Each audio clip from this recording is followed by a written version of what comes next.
field. They've brought in a humidor to store the baseballs.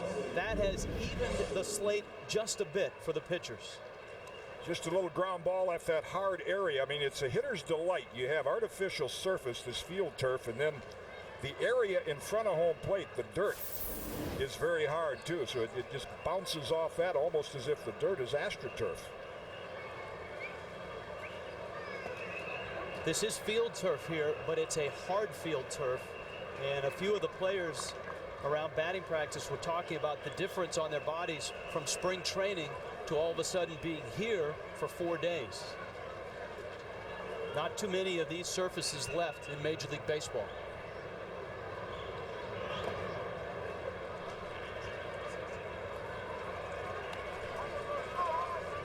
Yurendo DeCaster, the third baseman. He's 1 for 6. Going to camp with the Tigers this year.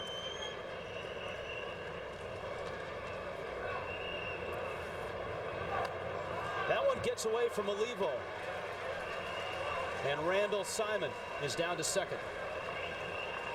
Stuff so good, it's hard to hit and it's hard to catch. Olivo never has caught him. Wow.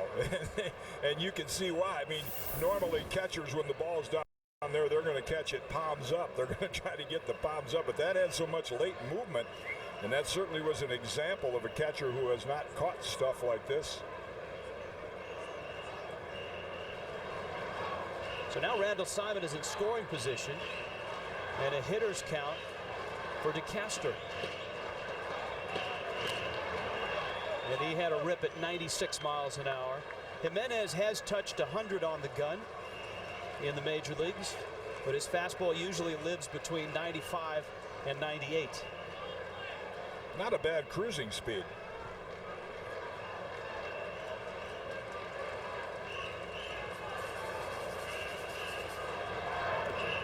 There's the breaking ball. Yeah, I'm just surprised that when you mention the miles per hour that they're going with as many breaking balls as they have, because when you have that kind of stuff and these hitters have not seen a fastball like that, you might as well take advantage of it. It almost looked like Mario was saying the same thing, that little body language in the dugout where he was saying, throw it hard, go after it. If you're DeCaster, you've got to be sitting fastball then at 3-2 with 2 outs. You might as well sit fastball all the time with him. If you don't, he's going to throw it past you. Here's the pitch. Foul tip in the glove, and that's strike 3. Now DeCaster is saying it hit his wrist. Las Diaz said it hit his bat. Here comes Rod Delmonico. Ubaldo Jimenez dominant with 3 punch-outs in the first.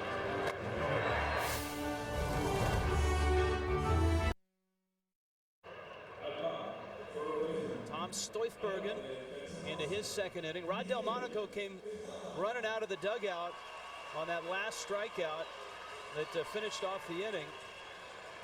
But 3 strikeouts for Jimenez as he sets down the Netherlands. And now the Dominican goes back to work with Miguel Tejada, Jose Guillen, and Robinson Cano.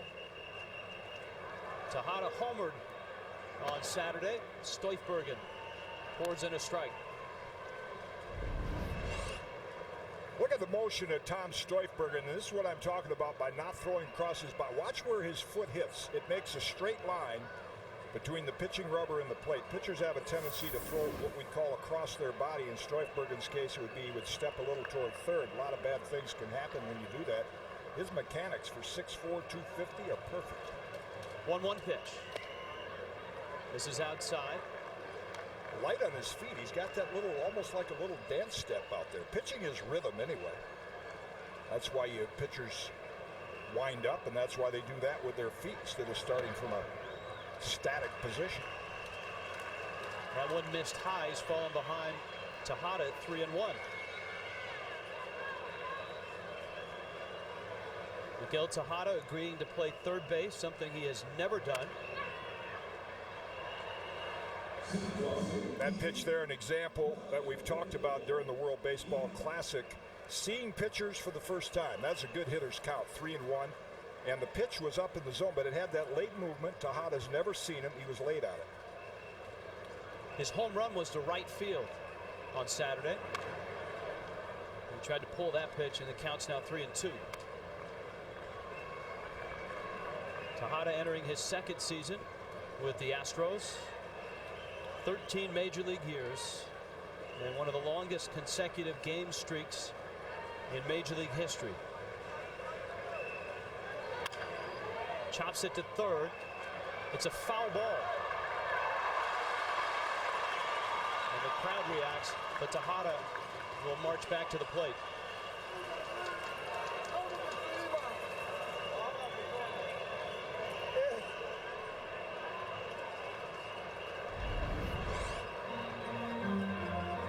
The umpire will call it where it hops over the bag. Once it gets past the bag, it's the third base umpire's call, and you'll see him in the top left-hand corner of your picture raise the arms up. That's the umpire's sign for foul ball. Our third base umpire tonight, Luis Ramirez from Mexico, as a light rain starts to fall in San Juan.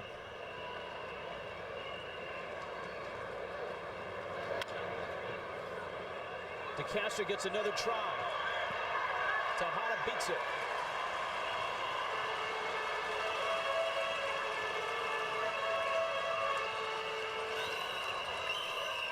And the Dominican Republic has their leadoff runner aboard. Another turf hit, hits off that hard ground. Played well by DeCastro.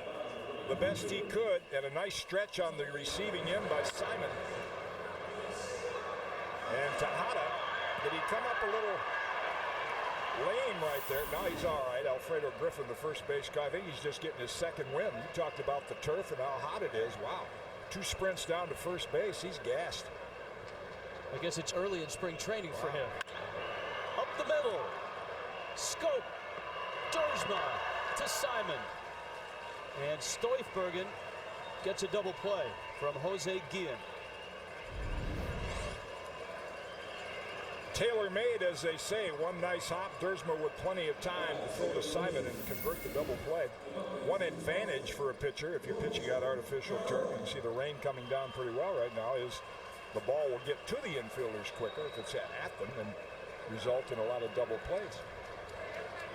Laz Diaz behind home plate from the United States. Stefan DuPont from Canada. Larry Vanover, the crew chief, out at second. We already introduced Luis Ramirez. And it's Vanover who makes the decision as the rain falls. If it gets harder and the field gets wetter.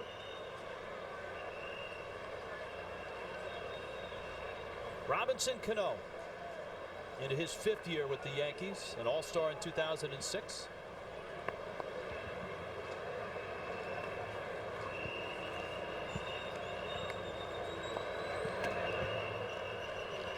And Stoifbergen misses inside. 2 areas Larry Vanover will look at: the pitcher's mound and the batter's box. You don't want anybody slipping, injuring a leg when the conditions get too slick, either of those 2 places. Sharp ground ball and a base hit. Van Kluster up with it in right. That's the 3rd hit for the Dominican Republic. World Baseball Classic rules: 70 pitches for starters in round 1. 10-run mercy rule after 7, 15-run mercy rule after the 5th. The Major League Baseball replay rule is in effect. If you get to extra innings and you're tied in the 13th, the special extra innings rule, in which both teams would start the half inning with nobody out and runners at first and second. Nelson Cruz, ball in the dirt. Cano moves up.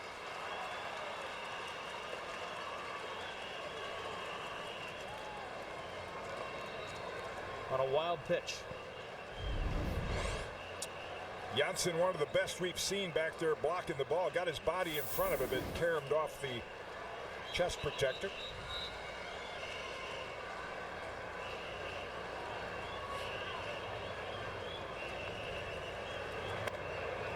Cruz hit a laser beam home run against Panama.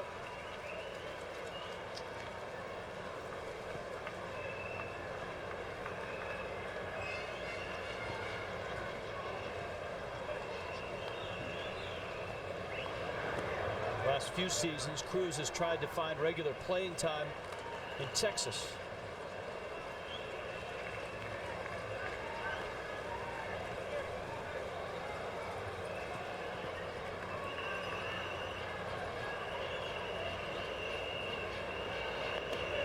breaking ball evens the count. Here's his home run. Pitchers are taught to pitch.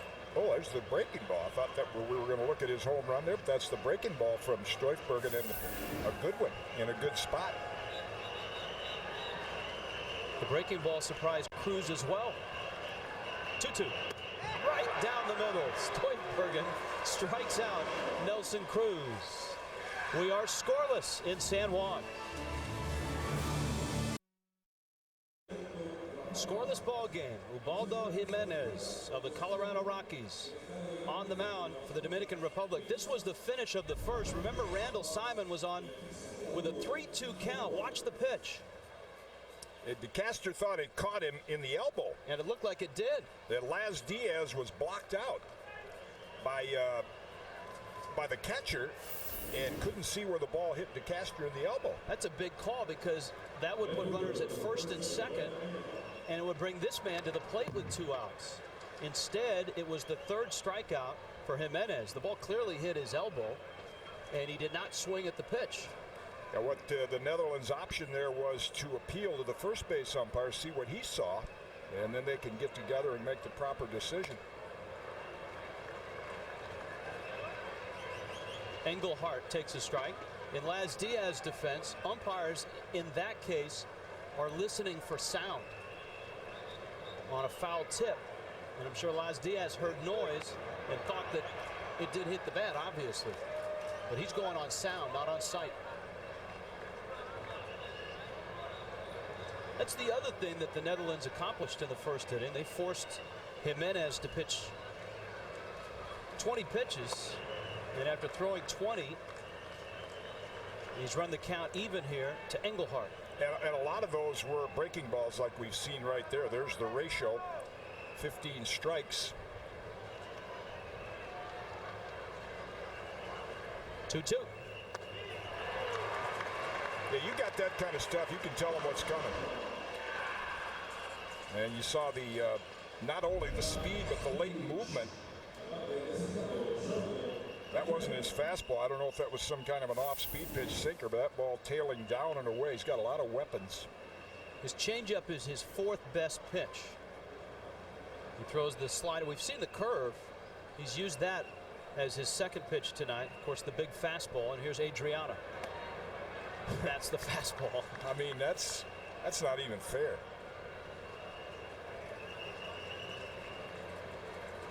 Last year, the Rockies struggled. Jimenez finished at .500. He was 12-12, but his ERA was under 4. And they need him to pitch well this year with Jeff Francis out for the entire season. They lose that lefty out of the Rockies rotation. They've added Jason Marquis, and of course Aaron Cook had the big year last year. Well, that's the key to success for a pitcher. First pitch strikes. 0-2. If you throw first, that's the only chart you really need to keep. If you throw strike 1 to every hitter, you're going to get about 70 to 80% of them out. It's when the count goes 2-0, 3-1. That's when they do their damage. Breaking ball. That's 5 strikeouts for Jimenez.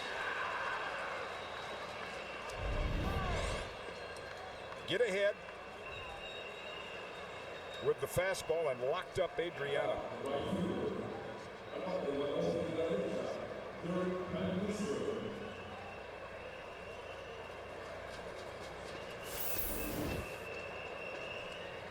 So 5 strikeouts and a single. And Dirk van Klooster comes up for the Netherlands. In the lineup for the first time, 400 hitter, where he played over in the Netherlands. Rod Delmonico trying to get a little more. Yeah, but you might hit 400, but not against pitchers like this.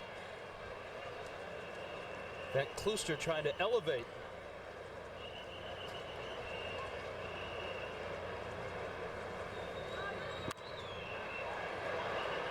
And he shoots it foul.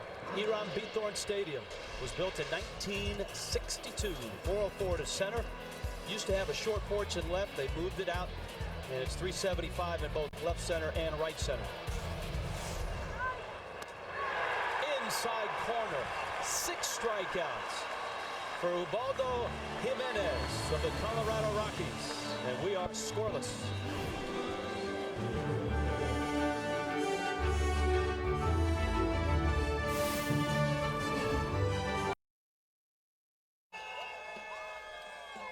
Winner of this game will have reason to celebrate. The winner of this game goes on to round 2 and Miami. The Dominican Republic and the Netherlands. Tom Stoifbergen breaks off a curveball to Miguel Olivo. It's Olivo, Jose Reyes, and Willie Taveras. 9-1-2 in the Dominican order. Olivo takes a letter-high fastball. Stoifbergen better not leave it up there. A high ball hitter. Olivo put 2 in the seats against Panama.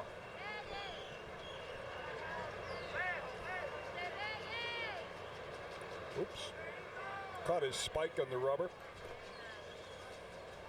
Pitchers use that. Everyone has a little different rhythm, almost like a little dance step to kickstart their motion. Good changeup. 1-2.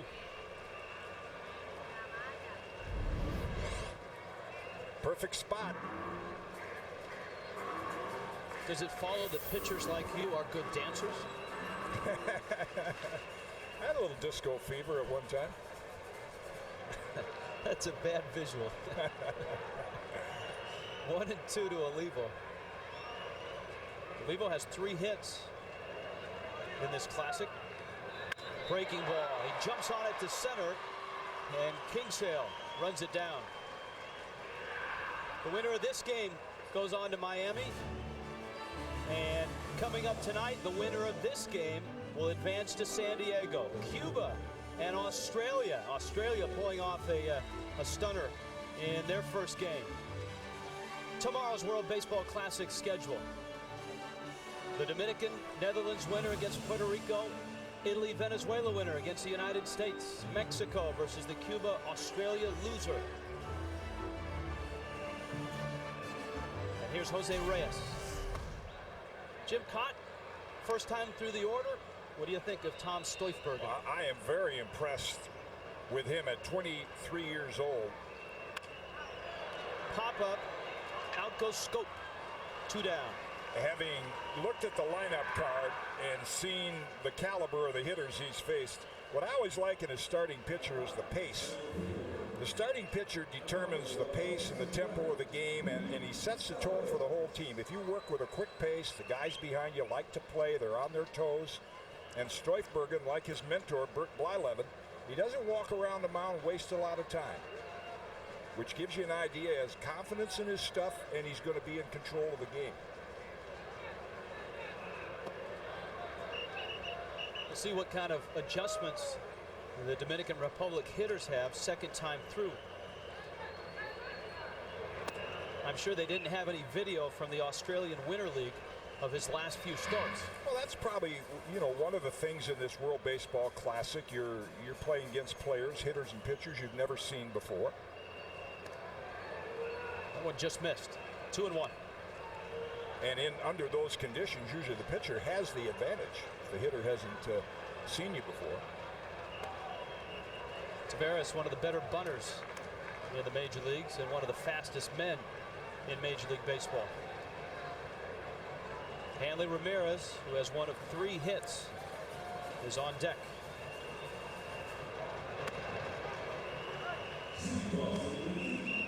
Count full, 3-2.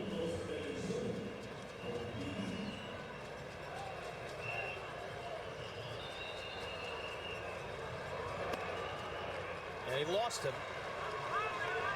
So this sets up an interesting matchup here. You've got Taveras, who multiple times has led the National League in stolen bases. Rod Delmonico has a young catcher with a very strong arm, Kenley Jansen.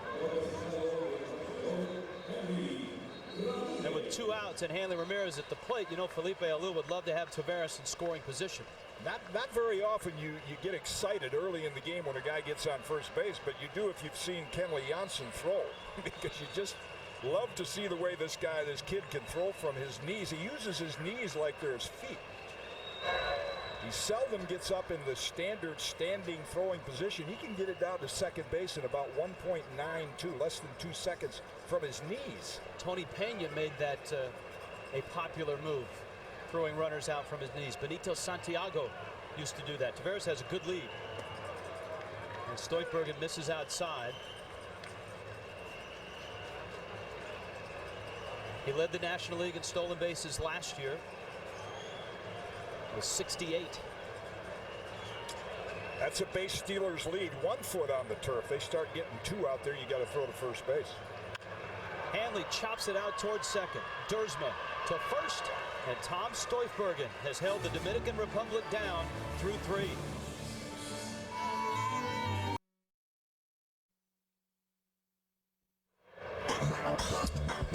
Well, if you thought we were hyping up Jimenez when we said he could overmatch hitters, all 6 outs. Breaking pitch, blazing fastball, occasional changeup. 6 outs, 6 strikeouts. One of the good young arms in Major League Baseball, the Colorado Rockies. And Jimenez for Felipe Alou getting the start here. Felipe Alou has a couple more starting pitchers if he needs them for tomorrow. Now, obviously, to get to tomorrow, the Dominican Republic has to win this game. But you could see a Pedro Martinez start tomorrow or an Odalis Perez start tomorrow. Kenley Jansen takes outside, and it's 2-0. Yeah, he would use everybody tonight. If needed, he'd use Pedro. Can't use Cueto or Volquez, who pitched games 1 and 2.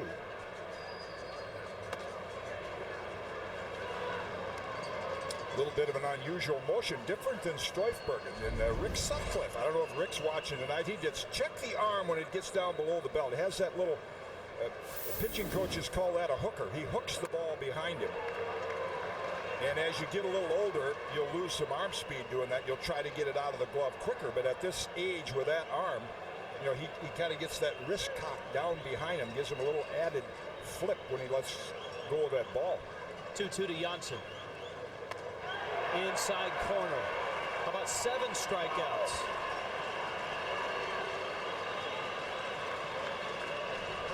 The good news is 7 strikeouts for the Dominican. The bad news is when you're striking guys out, you're throwing at least 3 pitches, maybe a few more. So the pitch count goes up, and he locks up Jansen. There's a look. See, he hooks it behind him, kind of flicks that or cocks that wrist. Michael Dersma, the second baseman, takes a knee-high strike.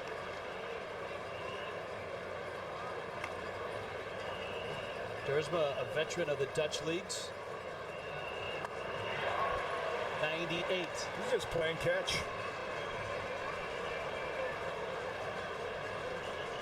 Free and easy out of San Cristobal in the Dominican. They got a pool in the Netherlands dugout. First guy to get the ball out of the infield in the air. They hit a couple ground balls. Breaking ball up the middle, Reyes. So the first out. That isn't a strikeout. 2 down, top of the order. Eugene Kingsale coming up. Yeah, he's losing it here in the 3rd inning. They made contact, put it in play. And no disrespect to the Netherlands hitters. I mean, this kid just has awesome stuff. And you're talking about basically double-A caliber. Kingsale has a little big league experience, but double-A caliber hitters that haven't seen this kind of stuff. Fastball that misses high. Jimenez, an impressive line. 42 pitches is the number that Rod Delmonico's watching.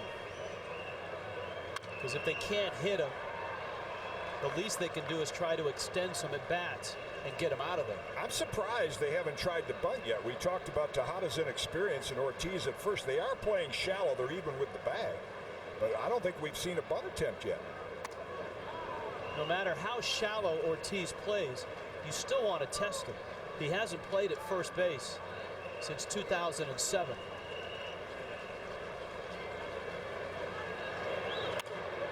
Kingsale dumps that one down the line, and it falls for a base hit. Cruz over to get it. And the Netherlands with a base runner on. And this might get interesting because one of the things Jimenez does not do well, and that's hold runners on. Kingsale wins the pool. He got it to the outfield. And Rich, that's typical of power pitchers. You can't do everything. Take a Nolan Ryan. Didn't hold runners on very well. Didn't have to because he pitched a lot of no-hitters. But then the reason is they're big. They have usually longer strides and I would say longer motions. Just takes them a little longer to get rid of the ball and get it to the catcher, so they're easy to steal against. He's running on the first pitch. Olivo's throw is high, out at second. And Kinsale is thrown out. Although Jimenez, with some help from Miguel Olivo, we are still scoreless.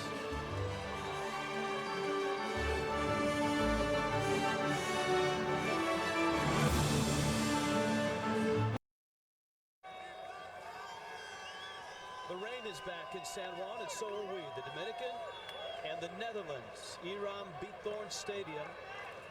A scoreless ball game. A changeup that Big Poppy swings and misses. Tom Stoifbergen has thrown 43 pitches through 3 innings. Ubaldo Jimenez has thrown 45 pitches in his 3 innings. Ortiz takes strike 2.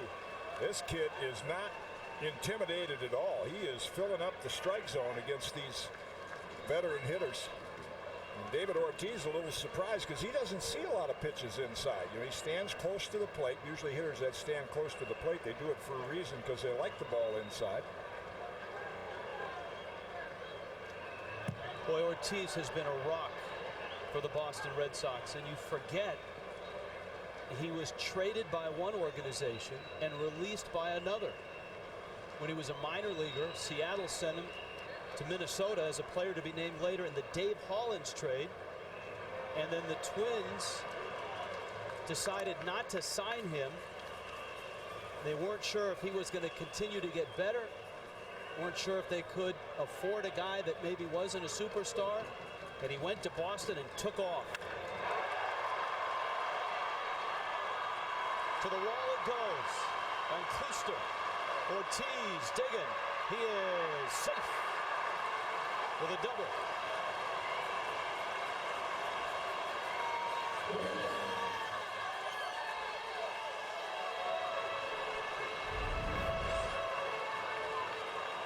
There's that down and in zone. You're taught to pitch hitters down and away, up and in. That's one of the few mistakes, really, that Stoifbergen has made. You can see how quickly the ball got out over the head of Van Kluster. Nice strong throw, and the relay not in time.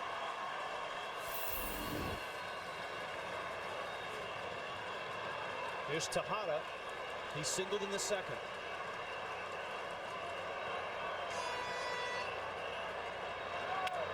Ground ball up the middle. Diving stop by Scope. Keeps it in the infield. Runners at the corners.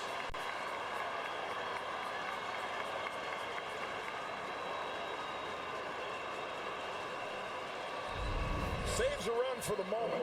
Dominican still at first and third, nobody out. Nice play by Scope. Can't find a handle on the ball, but does keep it in the infield. And Tejada, smelling base hit, finds another gear and head for a slide. If you're watching that at home, don't do it. It's dangerous. You're taught to run through the bag. It's, for some reason or other, a natural reflex that base runners will do it, thinking they'll get to the base quicker. Any injuries happen. Rob Cordeman's the right-hander, the veteran who did such a good job in game 1, and Alexander Smith, a lefty. Guillen takes a strike, and Stoifbergen is in some trouble here.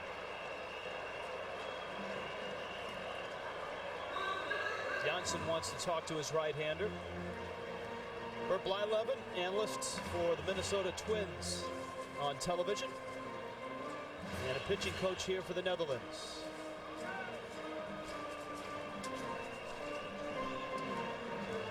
Keep up with all the latest World Baseball Classic news and stats. Visit the official online shop of the World Baseball Classic, worldbaseballclassic.com.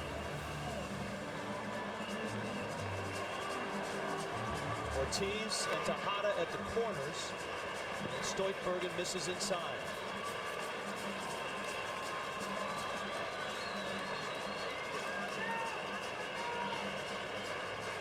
Just 23. Shoulder surgery last year.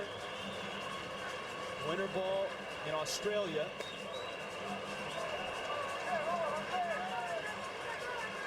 And right now he needs to get Jose Guillen out.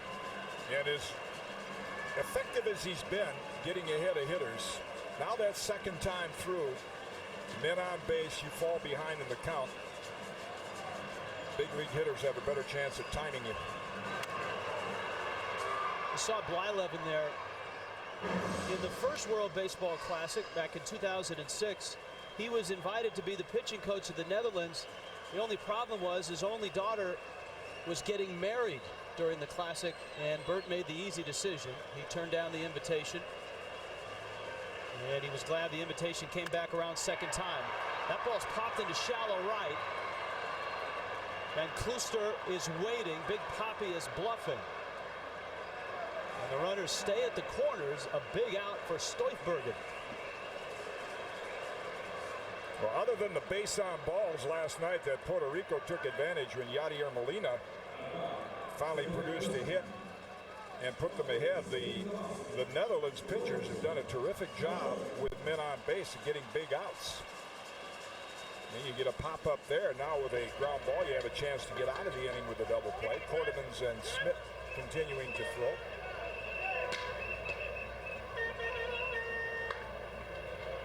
Robinson Cano now, who had a solid single in his first at bat and is 3 for 9.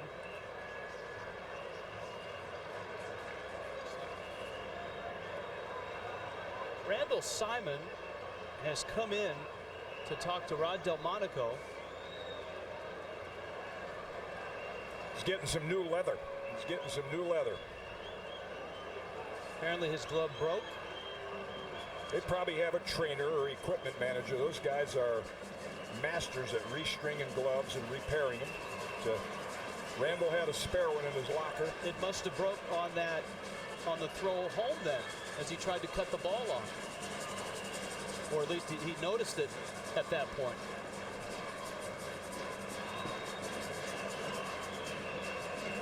Anyways, here's Cano. And Stoifbergen looking for a ground ball.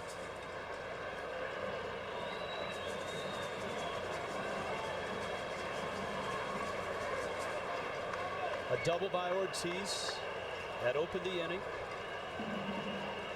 Tejada, an infield single. Cano's behind in the count, 0-1.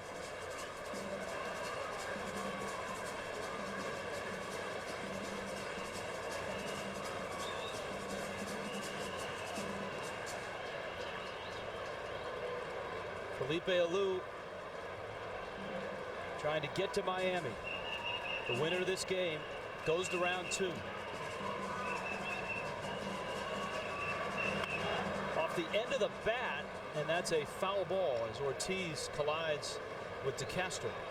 Just thinking, watching Tom Stoifbergen pitch against this lineup, and one of the things we read a lot about with this World Baseball Classic is organizations sometimes discourage their pitchers and their players from playing in it. What a great experience for Stoifbergen. Class A, and he can take this experience this season and say, man, look at all the MVPs, all-stars that I had a chance to pitch against. Cano, he went around and he struck him out. Laz Diaz made the call. Cano didn't like the call or said he didn't swing, one of the two. Let's see what Laz Diaz saw. He's calling it on the swing. You see him point to Cano and said, yes, you did. Of course, as a former pitcher, I always think once that bat leaves your shoulder, it ought to be a swing, right? Well, the rule, actually, a lot of people think it's, does the bat cross the plane or do the wrists break? The rule is actually written. The umpire determines that the batter made an attempt to strike at the ball. Which is my point exactly. If he takes the bat off his shoulder, he's made an attempt. Nelson Cruz called out on strikes in the second. And Stoichbergen needs another out to get out of trouble here in the fourth.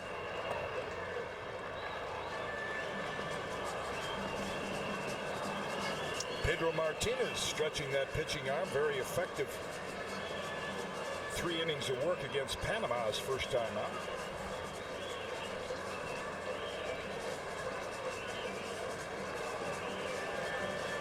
Cruz waits on a 2-0.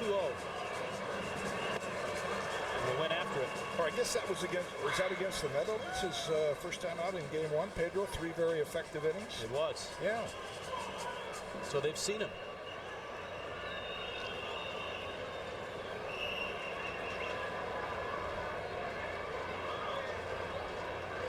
Two-one pitch.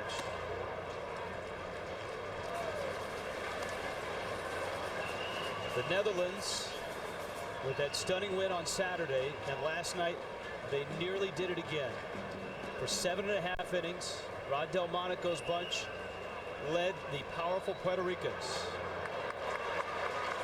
Here tonight, the Dominicans out for revenge. Both teams trying to get to Miami. Miguel Olivo got the Dominican going as they bounce back against Panama. Got a high pitch from Mendoza. That was his first home run.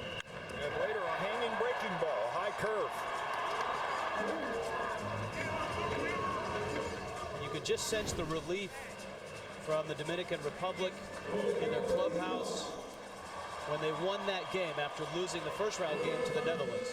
And my old broadcast partner for years, Kenny Singleton, terrific switch hitter of the Baltimore Orioles, always looked at situations like this and said, after the pitcher issues a walk like that to load the bases, that first pitch, look out.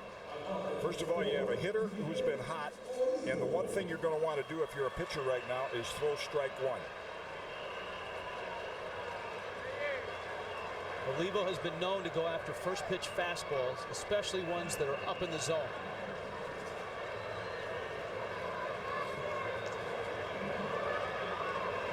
They are loaded. And there is the pitch count, 63. So he's got 7 pitches left. And of course, if he hits 70 in the middle of an at-bat, he can finish that at-bat. That's what's done in the Netherlands. The base on balls, and now in this case, Stoichbergen falling behind hitters. Ooh. Very happy to have that one back if you're Tom Stoichbergen. Rich mentioned high ball hitter. You see Jansen's target. He wanted it down, and it was right up in his eyes. Just missed it. Anytime you see a ball fouled straight back, the hitter had it timed. He just swung under it just slightly. See what he gets, 1-1. Fastball, ground ball, Scope in the hole. The second in time, and Stoichbergen gets out of trouble. The Netherlands, through 3.5 innings, scoreless with the Dominican Republic.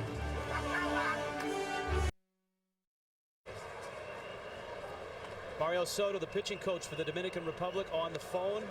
Felipe Alou, the manager. Ubaldo Jimenez has been overpowering, and he has thrown 45 pitches, and he is 1 shy of a World Baseball Classic record. The record is 8. Koji Ohara from Japan, and he's just in the 4th inning. Jimenez saw Mario Soto on the phone, the Dominican pitching coach. Alfredo Griffin on the left, part of that coaching staff. Checking out the lineup. Pedro Martinez heating up in the bullpen. Charlon Scope, who saved a run with that diving stop at shortstop. When you go back and look at the top of the 4th inning. That was on the Tejada ground ball.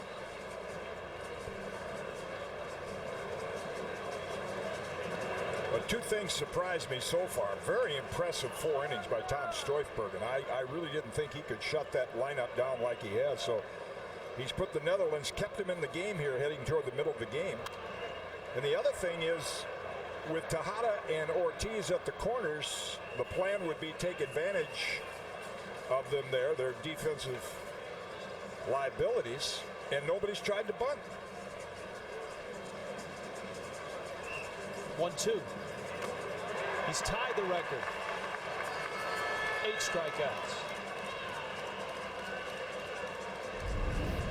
play the first 4 innings with the same ball.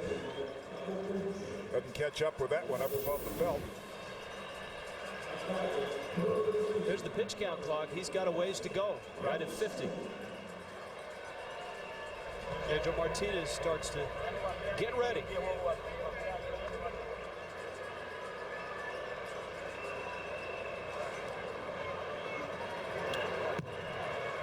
Randall Simon. He's the one guy that won't bunt. If Randall with that hitch in his swing and that pop, he happens to time one of these fastballs. He's one of the few Netherlands hitters that can play long ball.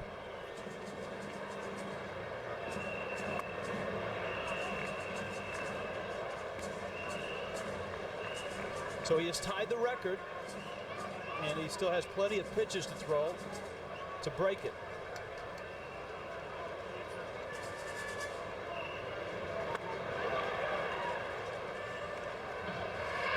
Two and one.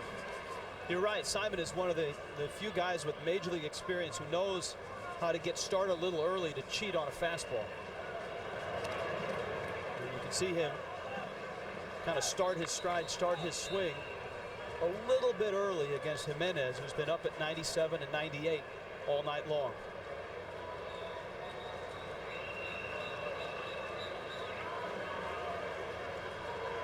Three-one. And it's full at 3-2.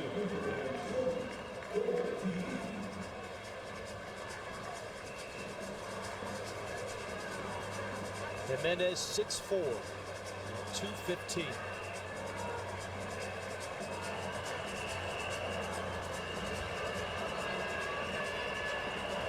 It's 3-2.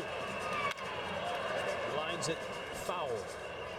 We talked about the Coors Field numbers and how impressive that is for Jimenez. The ERA in his career, his brief career, at 3.73. The other thing that was impressive last year, he made 34 starts and he gave up just 11 home runs.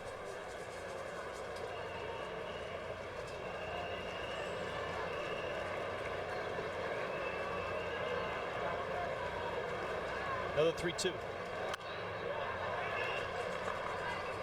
Simon's had a look at a couple of fastballs. Well, you said veteran hitters will cheat. That's the term Rich is talking about. If they know a guy's got a little extra giddy up on that fastball, they'll get the bat started faster. Randall's got to speed it up a little more. Jimenez, does he go off speed? Yeah, he did, and Simon drilled it.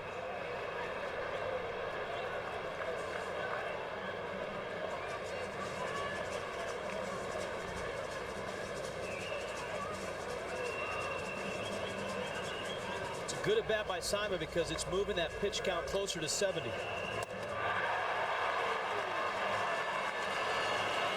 And he struck him out. I think Simon clipped a levo on his follow through.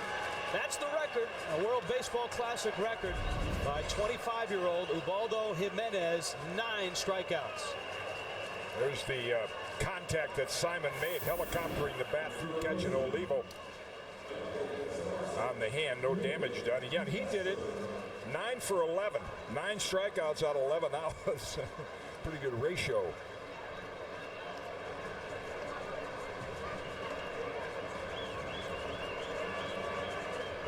'70 can't come soon enough for the Netherlands. They got 10 more.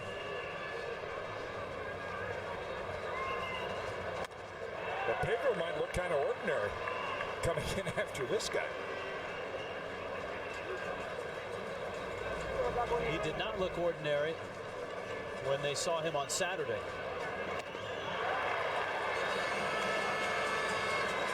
One and two.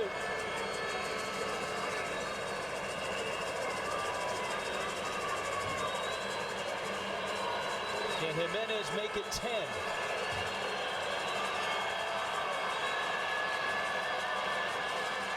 Two pitch. It stays at 1 and 2. Every fastball that there has been contact made with, they've been late. Kingsale had the little looper out in the left field. Simon grounded a ball up the middle. They have not pulled one. 2 and 2.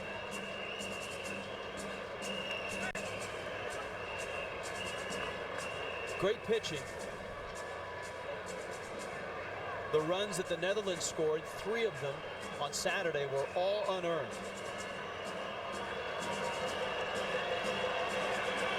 2-2.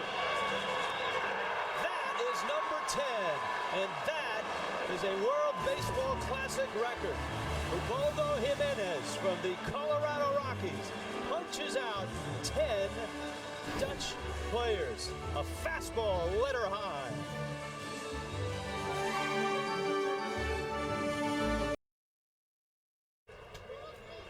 Nice night's work. 4 innings, couple hits, and 10 punch-outs.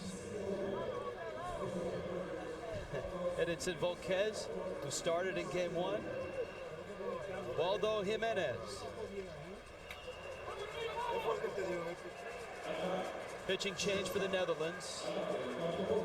They'll bring in the lefty, Alexander Smit. Another 23-year-old with Class A experience. Cincinnati Reds organization, pitched at Sarasota last year. That's what he did, 8-7. Walk total a bit high in 111 innings. And that was Rod Delmonico and Bert Blyleven's game plan. They get some good innings out of Stroifbergen, which they did. Remarkable to hold the Dominican lineup scoreless and go to Schmidt and Cordemans. Top of the order, Reyes, Taveras, Hanley, Ramirez. And Schmidt misses outside. Reyes is 0 for 6 in this classic. Rob Cordemans in the bullpen. Schmidt saw this Dominican team. He got 1 out in that game. He gave way to Cordemans. And it was Cordemans and the bullpen that really sealed the deal and kept that lead for the win in game 1.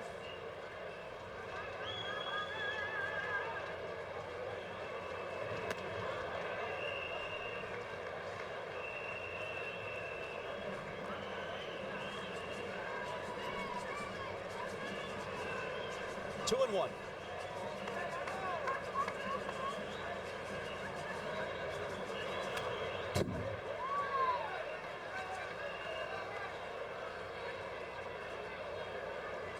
Well, here we are, Jim Cott. Bert Blyleven and the Netherlands. I mean, they've been heavy underdogs in every game, but they're in the 5th and they're scoreless with the powerful Dominican Republic.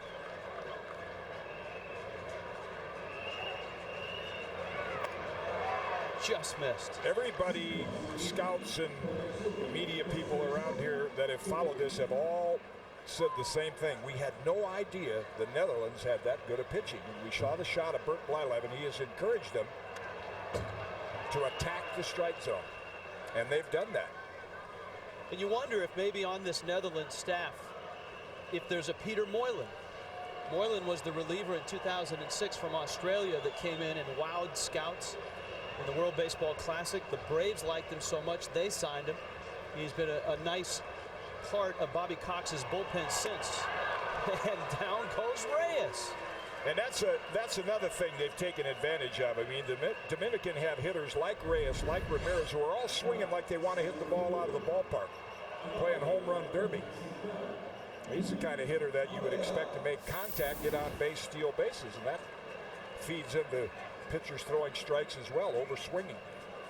At what point in the game does all of a sudden the weight of the nation start to weigh on the Dominican Republic? Because this is an elimination game. They lose this game and it's over. Well, if they fall behind, gets to the 7th or 8th, then that'll be the story then.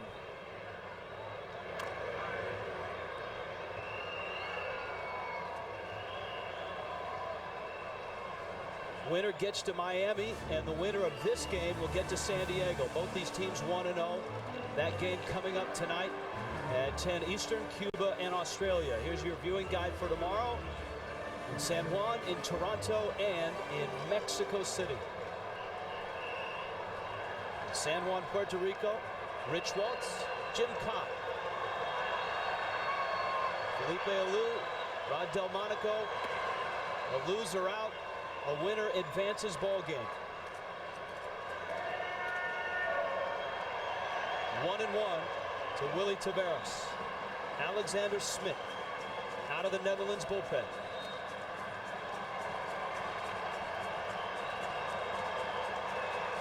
Right now, Italy getting hammered by Venezuela.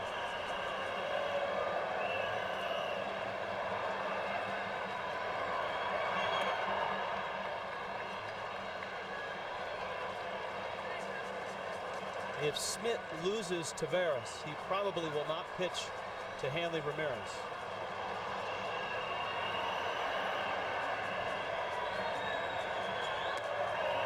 We lost him. Well, we'll see. One of the reasons he may stay in, Rich, if he can find the strike zone, is I think Rod Delmonico would like to have him face David Ortiz. He'd like to have a lefty against Ortiz. Bert Blyleven on the phone to see if Cordovans is ready. They got him up yesterday and then decided not to use him. Well, Cordovans jumped right back up. He's a starter, and it takes him a little longer to get ready. That's why they like to. Yesterday he wasn't quite ready. Well, it's a gamble because Hanley Ramirez can hit it out of the park, just like David Ortiz.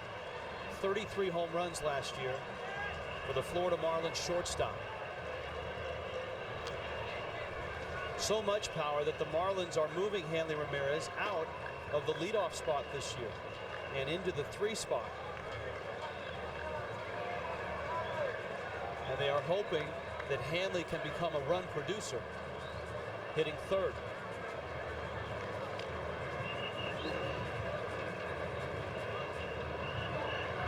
Smith almost got him. Pretty good move. He's doing a couple things. Throw the ball to first base. Cordovans is a starter. He wants a little more time to get ready. So you throw the ball to first base a few times, give him some extra pitches.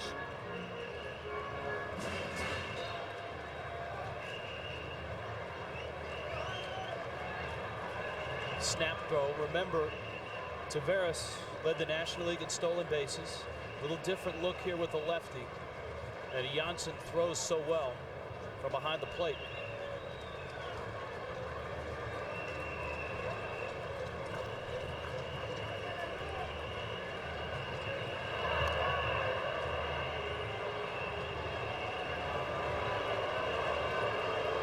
Well, he has yet to throw it to the plate. You know, that might be another reason to stay with the lefty. He might have a better move to first to keep Taveras close than Cordovans.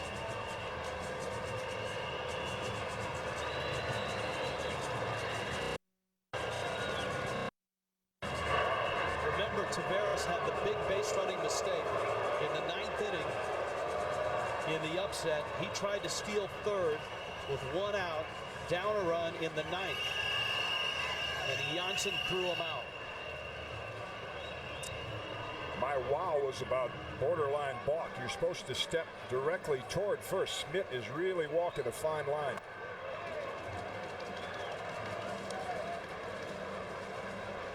If you get that lead leg headed toward home plate and then throw to first base, that's a balk. You try to do it as closely as you can and still get by with it. That's the ideal move.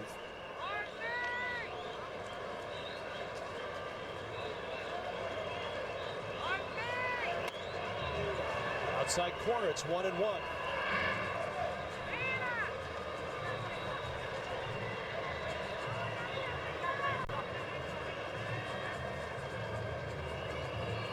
There's Ortiz.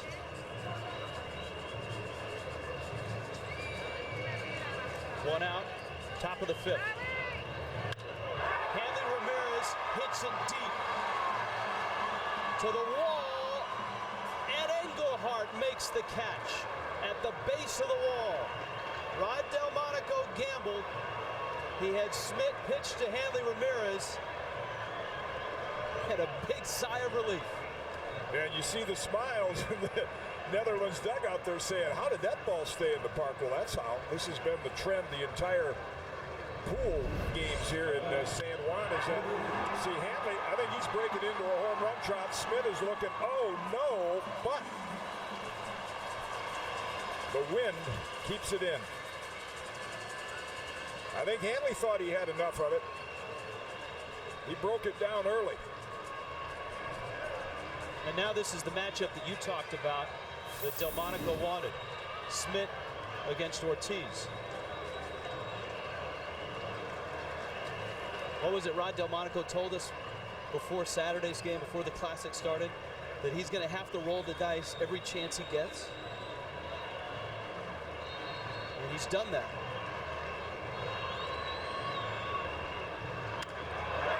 That one's in the air. DeCaster has it, and Alexander Smith keeps the Dominican Republic off the board. Halfway through and scoreless in San Juan.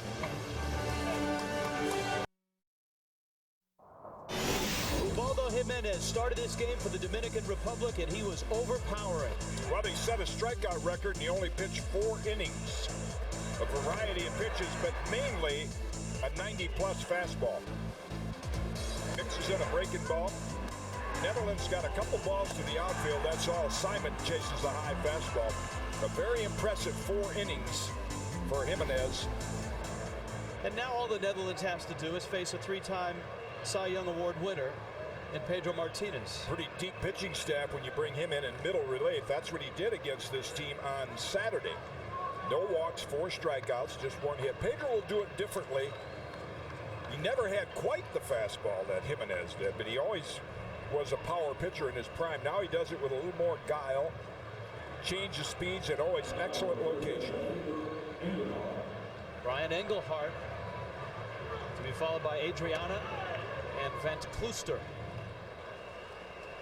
Engelhardt 0 for 5 in the Classic.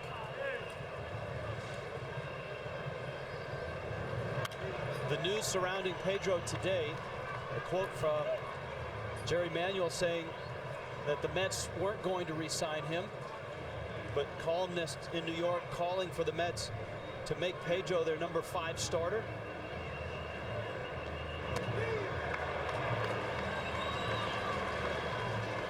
Tim Redding, Freddie Garcia, Livan Hernandez all battling for that number 5 spot in the Mets rotation.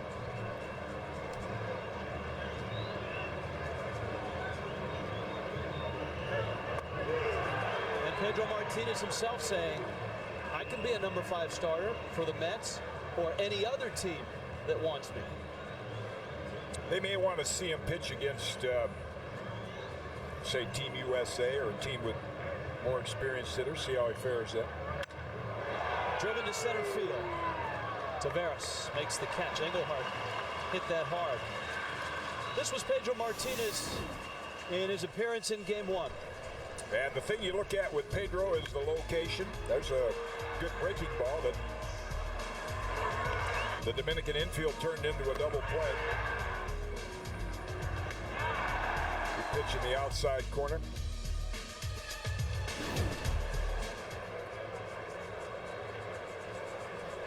Charnal Adriana, the designated hitter.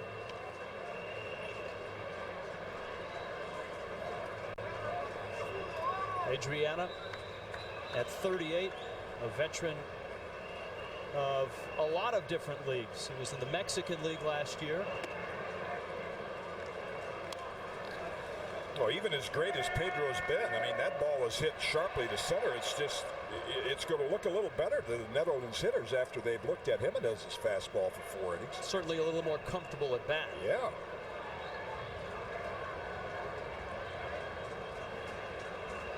Edinson Volquez and Johnny Cueto, 2 of the other starters who patterned themselves after Pedro growing up in the Dominican Republic. They share that circle change. Their deliveries are similar. The way they carry themselves out on the mound, similar. 1-2. That's been a theme here in San Juan. Guys trying to get back to the big leagues or auditioning for the big leagues. Pudge Rodriguez has looked pretty good. Pedro Martinez has looked pretty good. Bernie Williams did not look real good last night when he tried to score from second base and was thrown out at the plate. Shallow center. Taveras. And there's 2 outs. This copyrighted telecast is presented by authority of the World Baseball Classic Inc. and may not be reproduced or retransmitted in any form. And the accounts and descriptions of this game may not be disseminated without express written consent. 2 balls to the outfield. This may be their best hope. Now here's a guy that hit 400 over in the Netherlands. Last season with Kinheim, had an off year, just 331. Not a lot of power, no home runs.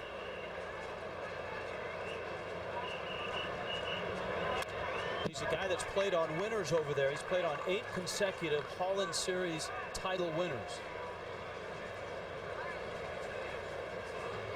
And he has plenty of international experience. World Cup, Olympics. Good swing there. That's one of those, we mentioned it last night, hitters, we usually tell you they get 1 pitch every at bat. As good as pitchers are, they don't throw every pitch where they want to. And they'll get 1 pitch to drive, and Van at Klooster just got his right there. Over in the Netherlands, they call baseball honkball. So he's a good honkball player. And they follow the major leagues over there as well. It's one of the things the internet has done over the last 7-8 years, has spread the game internationally, where international players can watch major league games. No swing. Rick Vandenherk, when he makes his starts for the Florida Marlins, has a lot of his ex-teammates that watch on the internet. Did hold up in time.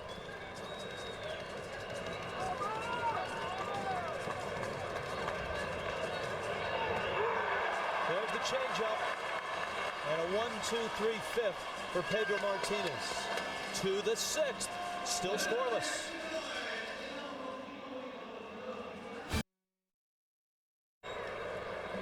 In San Juan, the winner goes on to round 2. The loser goes home. The Netherlands hanging again with the Dominican Republic. And Rob Quartermans, who was so key on Saturday, comes out of the bullpen. Rod Delmonico and Bert Blyleven have this game right where they wanted it. When you look at Quarterman's numbers, excellent control, 34-year-old veteran. More than a strikeout an inning. Has plenty of experience in international play. Surprising that this game is scoreless after 5 with that Dominican lineup against a pitcher who's only pitched in Class A ball. Tejada takes outside. That's the funny thing, when they line up for the national anthem and you go down the line and you look at the names on the back of the jersey. For the Dominican Republic, Reyes, Taveras, Hanley Ramirez, Ortiz, Tejada, Guillen, Cano, Cruz, Olivo. You've got an MVP in there, all-star selections. Then you go down and read the back of the Netherlands jerseys. Kinsale, Scope, Simon, De Castro, Engelhart, Adriana, Van Klooster, Janssen, Dersma. I think what's helped them is, despite the lack of big league names, they have played a lot of international baseball against teams from all over the world in pressure situations. Quartermans falls behind at 3-1. Quartermans in the Dutch league has been a dominant pitcher. 5 times he's been the pitcher of the year.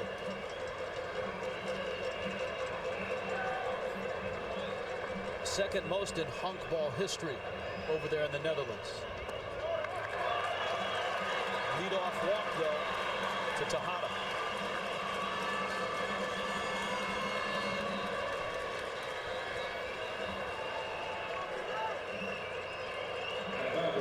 Jose Guillen with Robinson Cano to follow.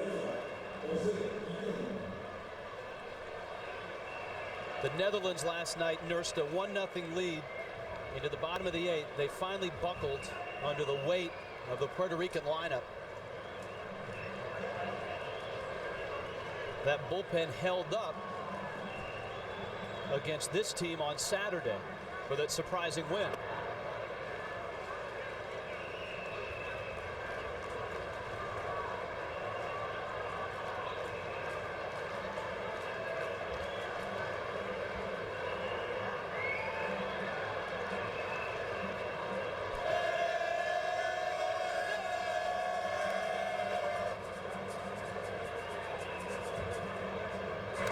capacity at Hiram Bithorn Stadium is 19,000. The crowd last night was 19,600. So they were stuffed in every little corner of this ballpark. Gian hits a high pop towards the line. Van Kluster makes the catch. And this is how Saturday unfolded. It was Hanley Ramirez and his throwing error that opened the door. The Dutch walked in with 3 runs, and they took it from there. They made those 3 runs hold up. Tejada got a solo homer that gets the Dominican team on the board.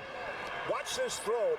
Ramirez does him a favor, ducks out of the way, and Janssen's strong throw got Taveras as the second out in the 9th inning, and then strike 3 to end it by Leon Boyd. Leon Boyd was on the mound last night in the bottom of the 8th, and he gave up that deciding hit by Yadier Molina. Cano. Your point's a good one about Cortemans. He's coming out of the bullpen, but he's a starting pitcher, so they can ride him for 3-4 innings if they need to. Yeah, we've talked about the pitch limits in the World Baseball Classic. Cortemans at 34. He's not going anywhere to the big leagues. He'd throw 110 if he had to, but he's limited by the rules.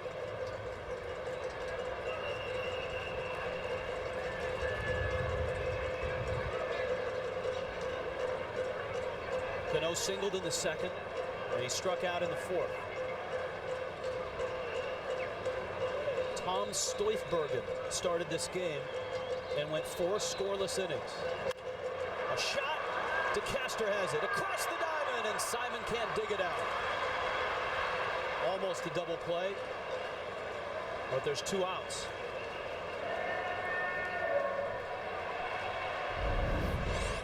Little slicing line drive right at DeCaster, and the throw right into the runner. If the throws to the infield side of the bag, they might have been able to get him. You see Randall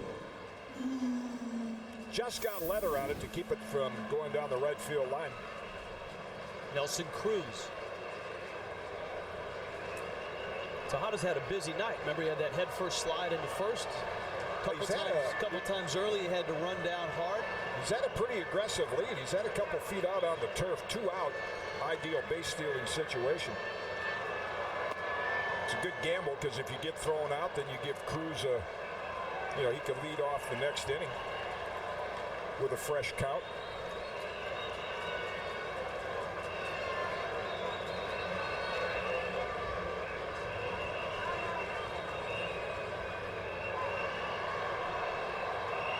Cortemans. Cruz fouls it back, and it counts 1-1.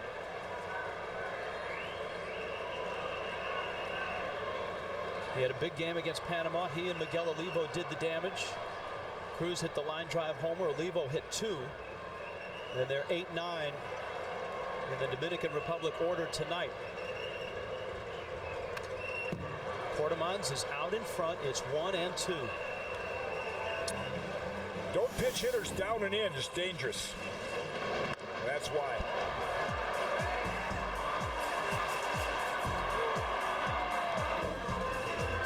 That was the home run against Panama.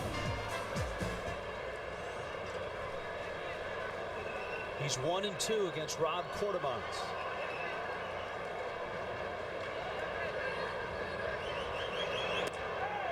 He's picking at that outside corner. 2-2. Surprised Tejada. I mean, not known as a base stealing threat, but you play the game by the situation. 2-strike count. Might get a breaking ball. With time to gamble. I mean, 0-0 game. Got to try to manufacture a run.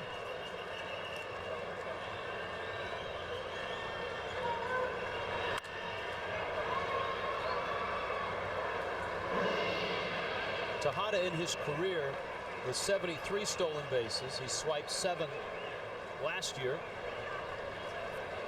And of course, the Dominican Republic has seen Kenley Jansen throw. So has the world. Yep. We sure have. And he's impressive.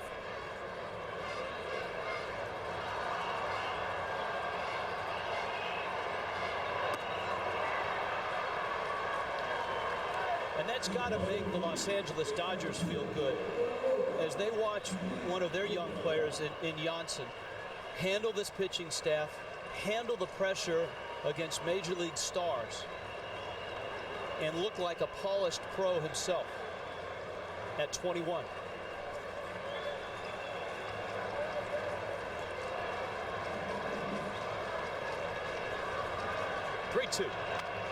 Wow. Quarterman said very happy to get that one back. Count goes to 3-2 after being 1-2. Gets to Nelson Cruz's favor, and he just missed that one.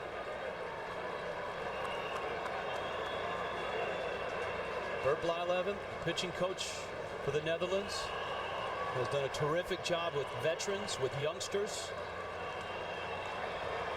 Tejada will be moving again. 3-2 again. Foul ball again. And Tejada will be in midseason form by the time this game is done. It's got a few sprints in. Olivo waits.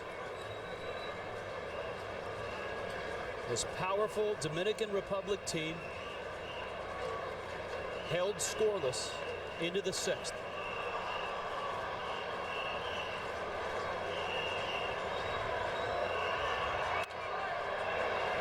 Good battle here. Nelson Cruz and Rob Quartermines.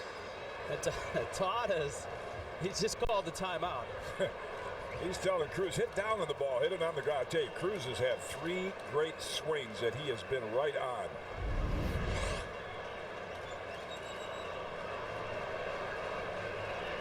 Fouled straight back. So does he keep feeding him fastballs? Flirting with danger if you do, because he's been right on time with so many of them. Oh my! Took something off. Thought he caught the corner. Laz Diaz said no, and Cruz is aboard. Did take something off, a little movement on the inside. And Laz Diaz said too far inside.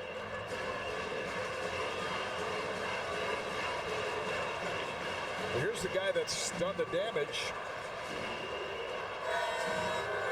And he's in position again to do it.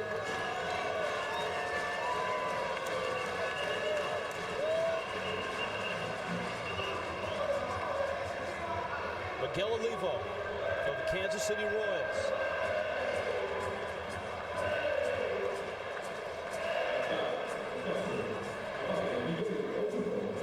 Tejada's at second. Cruz is at first. Scoreless in the top of the 6th.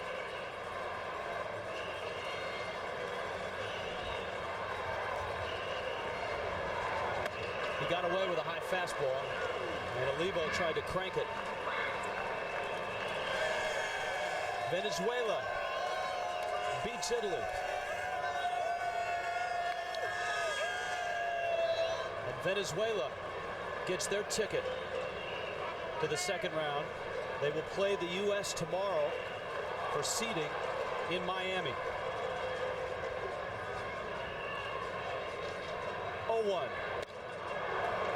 Wow. 1-1. So if they win, Venezuela wins, they get the higher seed. USA wins, they'll be the top seed.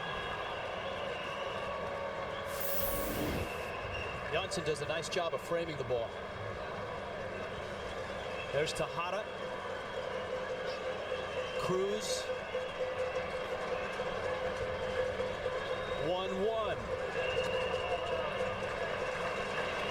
Rob Quarterman's with excellent control by his numbers in the Netherlands, but so one thing, as well as they've attacked the strike zone, base on balls cost them yesterday, and now 2 walks in this inning, and he falls behind 2-1. Not the game plan for Bert Blyleven.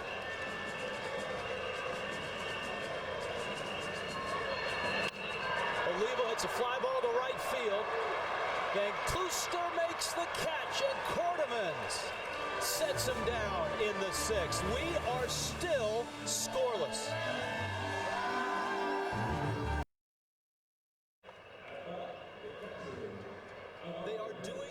again. The darlings from the Netherlands, who pulled off one of the biggest international upsets in international baseball history on Saturday when they beat this Dominican team, and they nearly beat Puerto Rico last night. And here they are in the bottom of the 6th, scoreless, facing Pedro Martinez. Kenley Jansen, the young catcher, fouls it back. He's a switch hitter. As surprising as it was for them to beat Dominican on Saturday, only other win of that magnitude was when they beat Cuba in the 2000 Olympics, and then came close last night. Tonight, to me, is more of a surprise, with an inexperienced pitcher by big league standards against this lineup. And Streifbergen just did an amazing job keeping it scoreless through the first 4. I think the key here is that the Netherlands is not surprised. At least they have not acted surprised that they are here. Jansen pops it up. Tejada reaches, and Miguel Tejada makes a tumbling catch.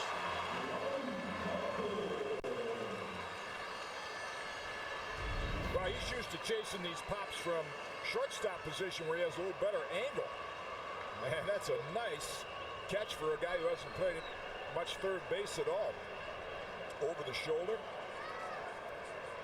Tejada originally committed to this team and then decommitted when he found out he might play first base. Then the whole A-Rod thing unfolded. Felipe Alou called him and said, "I will not put you at first." He didn't want to be embarrassed. But Alou did ask him, "Will you play third base?" And Tejada, who had never played third in the big leagues, said yes.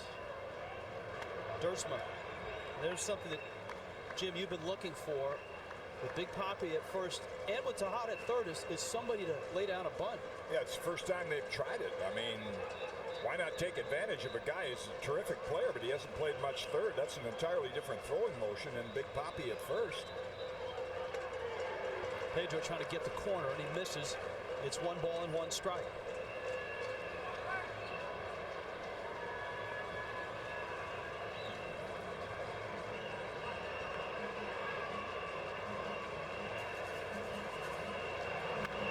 There's a bunt. Olivo throws him out. Ubaldo Jimenez, with his 98-mile-an-hour fastball, set the tone for this one. He certainly did. Didn't walk anybody, struck out 10 with a variety of pitches. Some high smoke, and then nice defense by Scope. Keep that ball in the infield, keep it a scoreless game. And Streifbergen gets out of the jam. Both bullpens have been solid. Pedro Martinez faces Eugene Kingsale, top of the order for the Netherlands.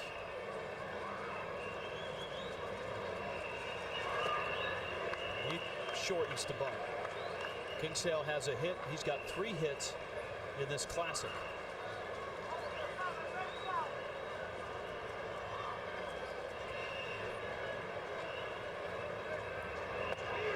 That's a strike. In a way, Pedro Martinez is pitching to keep his audition going, because if the Dominican Republic doesn't win this game, he doesn't get to pitch for them anymore because they go home.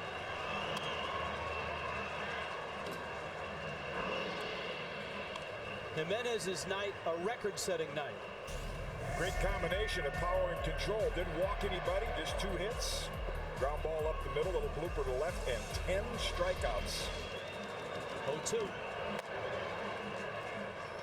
And those 10 strikeouts, if you've not been with us the entire game, were in 4 innings.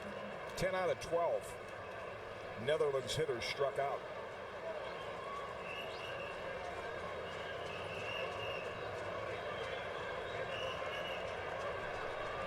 One-two.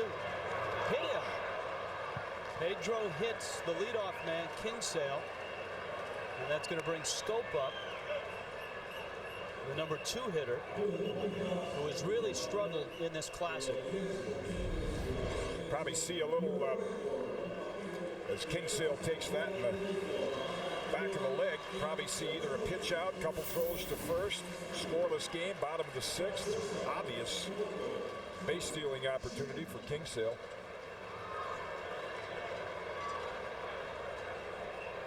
Scope is 0 for 8 in this classic, and he has struck out twice. He was one of the hitters that just had no chance to catch up to the Jimenez fastball.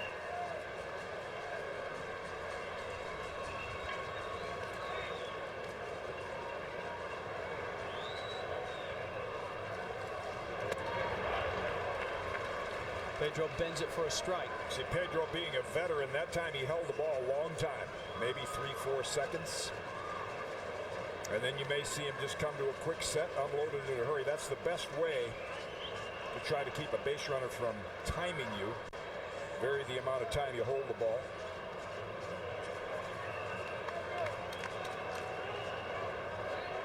And Scope acting like a veteran, not a 21-year-old as he calls timeout.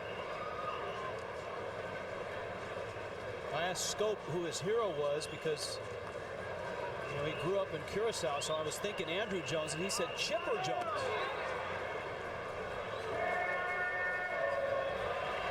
The players that come from the Dutch Antilles, the Superstation, they get that down there, and so a lot of them are big Braves fans, and having a hero in Andrew Jones, that doesn't hurt as well.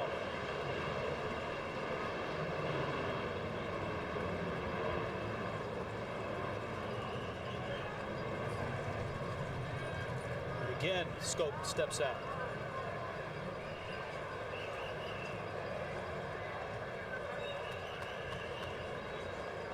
Kingsale was caught stealing in the third on a bang-bang play at second with Jimenez on the mound.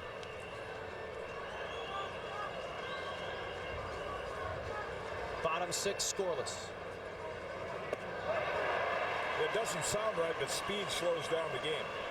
Get a guy like Kingsale on first base, you see some throws over, and it disrupts the hitter as well. You're up there, you're waiting for the pitch to come. He goes to first base, and Pedro holds it, steps off, so it disrupts the hitter's rhythm as well as the base runners and slows the game down.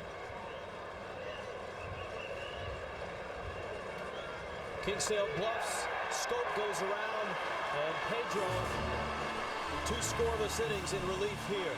Here tonight in San Juan, the Netherlands hanging with the Dominican Republic. We are scoreless going to the 7th.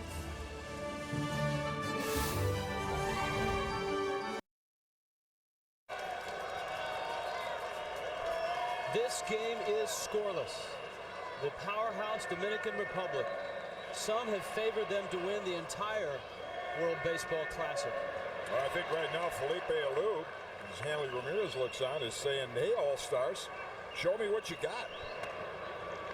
Jose Reyes, Willie Taveras, Hanley Ramirez, top of the order. Yeah, it couldn't be a better situation. Last third of the game, and you start off with this guy. Not productive tonight. Rob Cordemon's into his second inning in relief. That ball smoked to right, and Klooster is there, and he makes the catch. Allowed out number 1 in the 7th. It's been a quiet night by those All-Stars. 5 hits on the board. Pair by Tejada, pair of singles.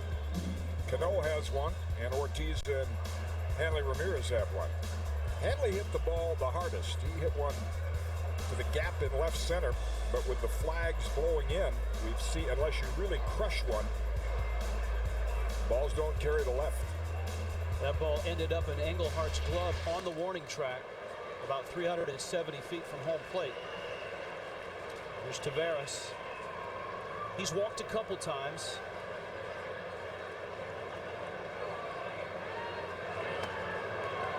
Cordemon's is just a great mix. Spots his fastball, changes speeds, poised. Bert's into it.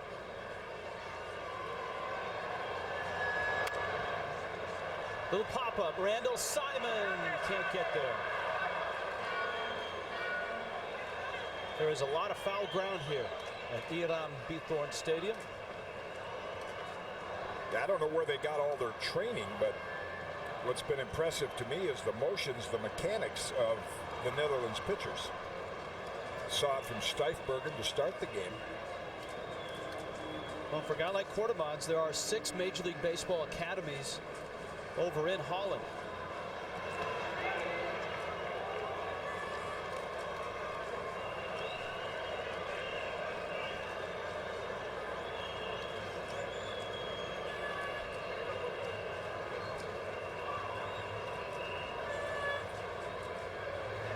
you combine that with the baseball talent that comes from the Dutch Antilles Islands, and you have something there. They've got two good young arms that are in the big leagues that are not here. Jair Jurgens of the Atlanta Braves and Chiron Martis. Guy clapping his hands right there is Hensley Mullins. They called him Bam Bam. He was the first to make it to the big leagues from Curacao. Martis is the guy that threw the 7-inning no-hitter in the 2006 World Baseball Classic. He's with the Washington Nationals. Counts full, 3-2. Ubaldo Jimenez, a classic record, 10 strikeouts tonight. Wow. Surprising. Quarterman's with excellent control has now walked 3. And just like last night's game against Puerto Rico, when you're facing hitters with this kind of potential, those walks tend to catch up with you. They did last night. Bert Blyleven hoping they don't tonight. Here's Hanley Ramirez.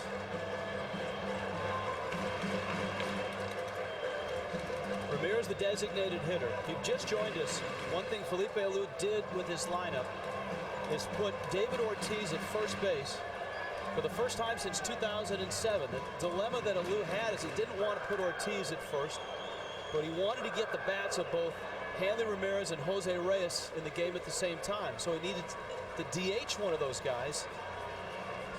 He didn't do that in the first 2 games, but tonight Ramirez is the DH and Ortiz is at first, Reyes is at short.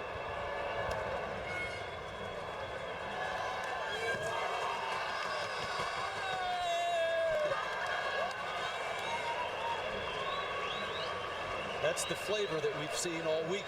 Painful.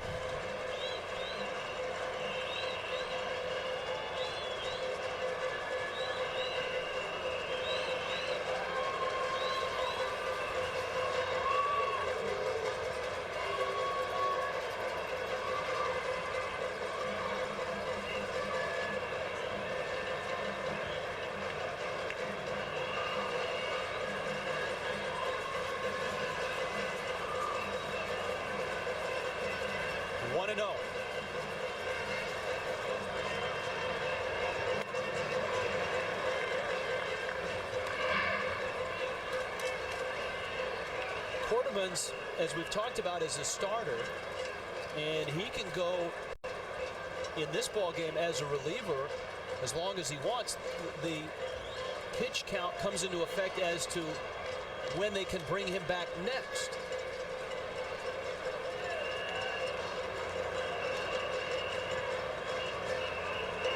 If he goes over 50, then he has to take 4 days off.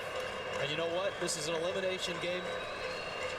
Yeah, they don't care. They're not too concerned about if they get to tomorrow's game. If they win, they're going to be thrilled to go on to Miami. Yeah, if they win, and he's thrown 35 pitches. If the Netherlands wins, it's on to the second round. Wow. I got to believe he's showing the effects of pitching the other day if he's normally a starter. We showed his numbers, 16 walks and 100 and some strikeouts, and yet he's missed the strike zone a lot tonight, and that tells me it's a guy that's used to starting, but he was used on Saturday in relief and threw close to 40 pitches, and the arm may not feel quite the same. 3-1, runner goes, and it's fouled back. Taveras had a big jump. And let's see if he's running on 3-2 with 1 out.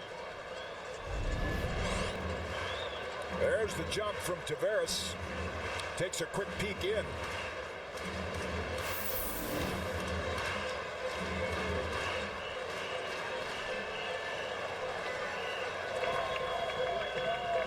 Dennis Newman up in the bullpen.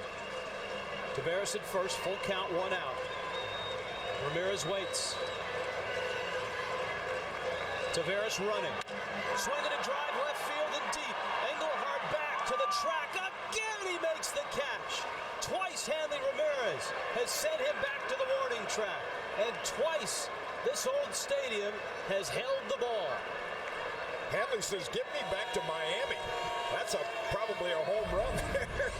But he has hit 2 of them right on the barrel. Again, he's thinking about breaking it down to a home run trot. He comes up short both times.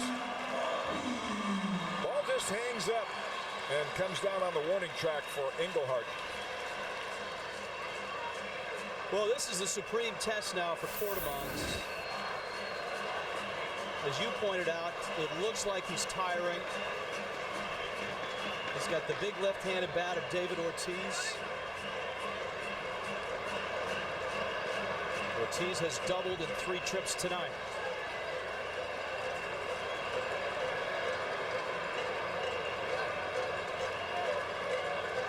Big shift on. Strike 1. There's the shift Rich is talking about. 3 infielders on the right side. Dersma, the second baseman, playing short right field. Scope at shortstop way over there. They're saying, David, if you want to hit it to left field for a single, we'll give it to you. 0-1. Change up. Strike 2. 0-2. Perfect spot. Rob Quartermans, a veteran of the Dutch leagues. Big Poppy, a 5-time All-Star in Boston. The 0-2. I'm sure if you talk to these seasoned All-Star hitters after this classic is over, they wouldn't use it for an excuse, but it's just a factor of not having what would be called a book, not seeing a lot of these pitchers. They saw a little Quartermans in Game 1. Probably a few pitches that are surprising them that they haven't seen before in terms of location, movement. 1-2. Ran it outside. It's been his pattern so far, Quartermans. He's gotten ahead of hitters 0-2. And then ended up issuing 3 walks. Now he's gone to 2-2 to Ortiz.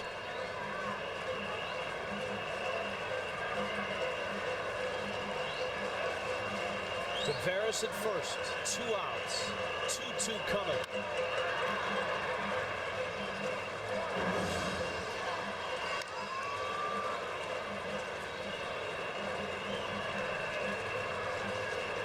Rod Delmonico, longtime coach at the University of Tennessee. Coached in 3 College World Series.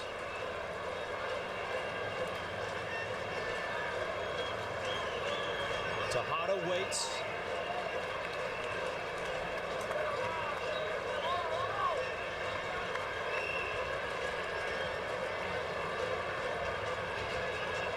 Tavares has shortened his lead at first. 2-2.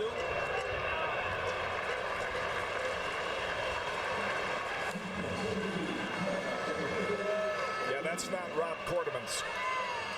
Not when you have about a 10-to-1 strikeout to walk ratio and almost 50% of your pitches are out of the strike zone.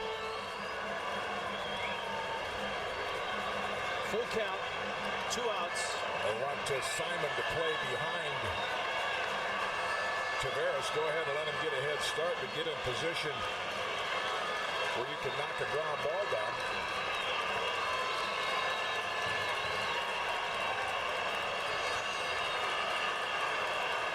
Tavares should be moving.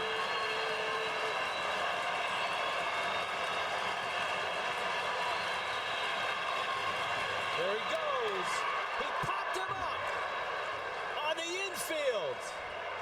DeCaster makes the catch.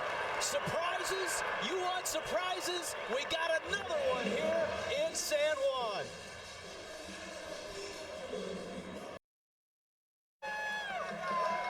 Winner goes to Miami in the second round. Loser goes home, and the Netherlands is doing it again.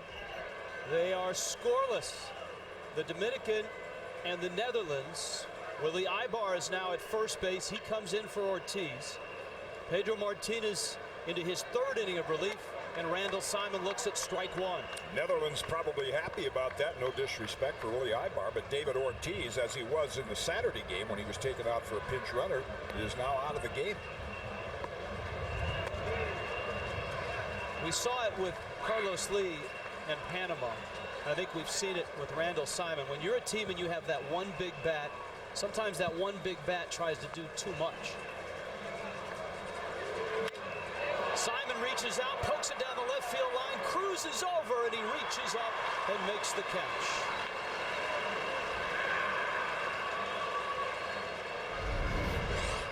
Hit well as you see it through the raindrops, and Cruz tracks it down easily on the warning track. That was some changeup that Quartermans threw Ortiz to get out of the top of the seventh. Yurendel de Castro has struck out twice. Both of those strikeouts were to Jimenez. And he rolls this one out towards Cano. 2 quick outs for Pedro Martinez, who again has looked sharp tonight. And it's been a struggle for the Netherlands throughout the Classic to manufacture runs. Looks like Koufax pitching for the LA Dodgers back in the 60s. Those of you who remember the great Sandy Koufax, who would win 25, 26 games for a team that scored 1 or 2 runs. And that's what you have to do when you're pitching for the Netherlands. Just 2 hits. Little looping single by Kingsale, and Randall Simon with a ground single up the middle off Jimenez. Haven't really driven a ball hard at all. Pedro misses outside. Engelhart's 0 for 2. He has struck out and lined out.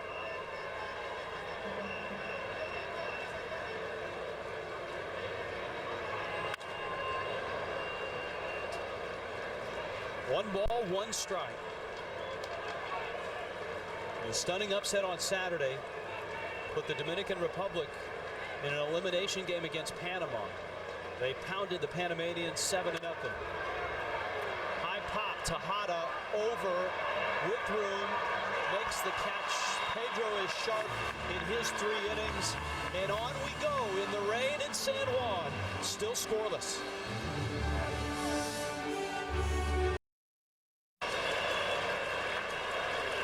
The 19-year-old right-hander, property of the Boston Red Sox, comes out of the bullpen for the Netherlands in the 8th in a scoreless game.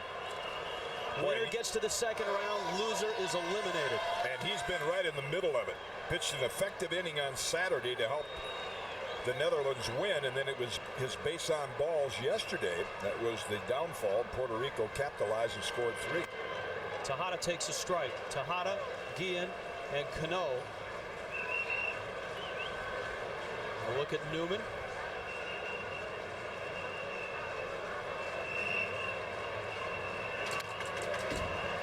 Right out in front at 0-2. That's nice for Rod Delmonico and Bert Blyleven as well to bring him right back. That's what he did last year, just 2 walks in 10 innings. He had 9 games in the Gulf Coast League. Just an inning at a time. And he's got Tejada, Guillen, and Cano to battle here in the 8th. And he strikes out Tejada. I say nice to bring him back, because oftentimes when a pitcher has an off night like he did last night, issued a 4-pitch walk, then fell behind 2-0, was charged with that walk, took the loss. You like to have a manager that has confidence in bringing you right back. And boy, does he make a great pitch right there at Tejada. Some late movement. Look at Blyleven on the phone with a big smile. Yeah. How proud is Bert Blyleven of his pitching staff?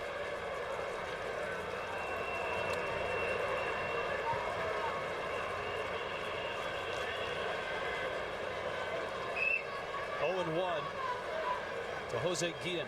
I'd say when you mentioned earlier, when is Team Dominican going to feel the pressure of what it would be like to get ousted? And right now the tendency is, and they have the hitters to do it, but the tendency is everybody that goes up there wants to end it with 1 swing. And that's what we haven't seen. They've got a lot of all-stars, but we haven't seen, base hits, advancing runners, putting 2-3 hits together. It's been more like a home run derby attack. And that's what Puerto Rican manager Jose Oquendo told us. he learned managing in 2006 is that the All-Stars have to play as a team. You have to manage them. You have to make them bunt. You have to make them run.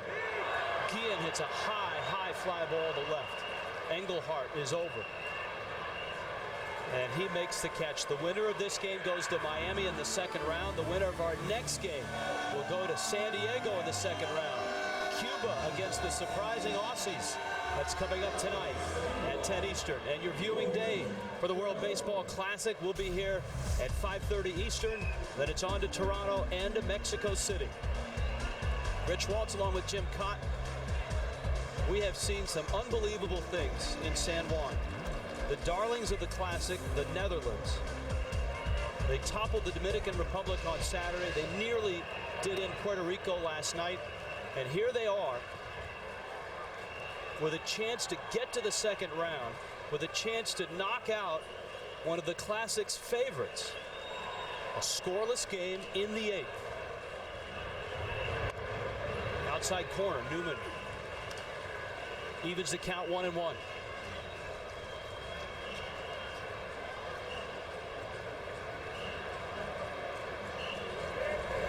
Rafael Perez, the hard-throwing lefty, getting ready.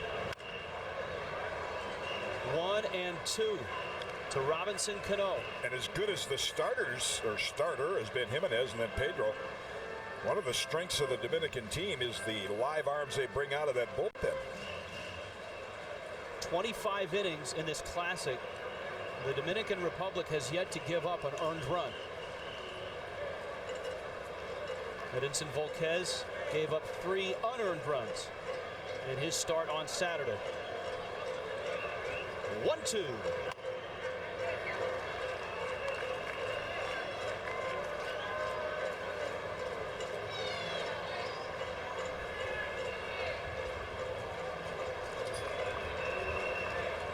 '19-year-old Dennis Newman.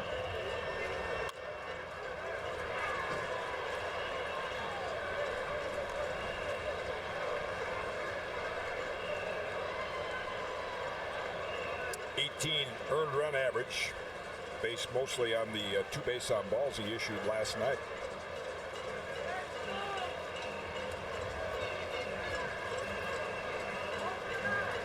His 2-2.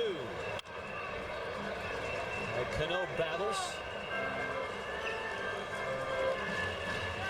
Of course, the Dominican Republic thought they would have Alex Rodriguez at third base with his hip injury. Felipe Alou said before this Classic, I still have plenty of All-Stars, and he does. Tejada, Ortiz, Hanley Ramirez, Jose Reyes, Pedro Martinez. Newman, that's driven to right and deep. Van Kluster is there, and he makes the catch at the warning track. Dennis Newman keeps the Dominican off the board.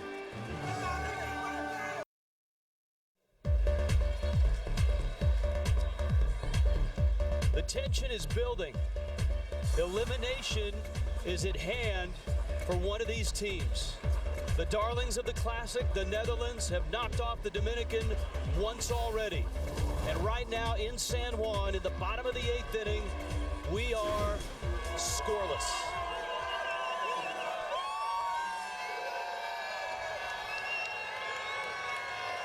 Vince Roy is going to pinch hit, and Tony Pena is going to come in out of the Dominican bullpen.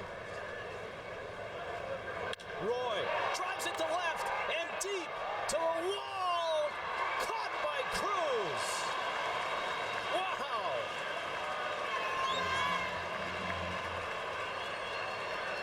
One out. Hardest ball they've hit, maybe in the entire 3 games they've played. Rod Delmonico sends up a pinch hitter, and Roy centers it. Didn't quite get the elevation on it, and Cruz with a nice over-the-shoulder catch just before he hit the padded wall.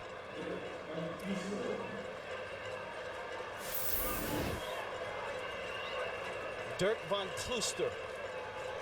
The rally caps are on in the bottom of the 8th.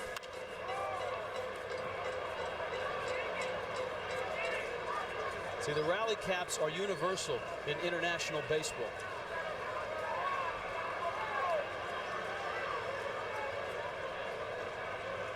Van Klooster in the lineup for his bat. A great hitter in the Dutch leagues. But 0 for 2 tonight.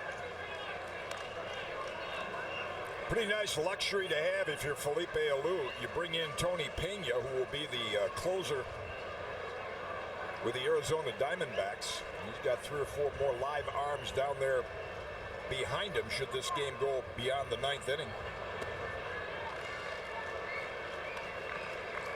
2-1. 3 times we've seen balls hit well to left field, and 3 times they've ended up on the warning track.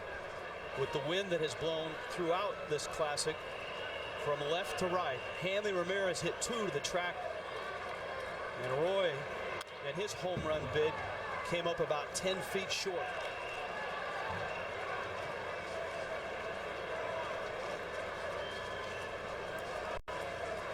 Here's the streak right now that the Dominican Republic is on. Again, the Netherlands scored 3 unearned runs in game 1.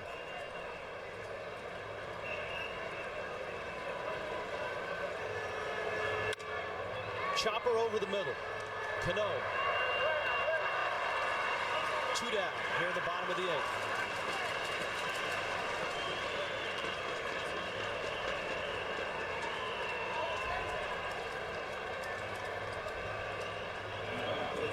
Kenley Jansen comes to the plate.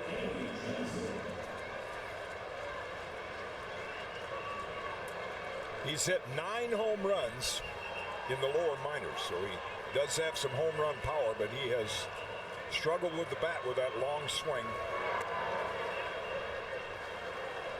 No swing. Luis Ramirez out of Mexico, our third base umpire.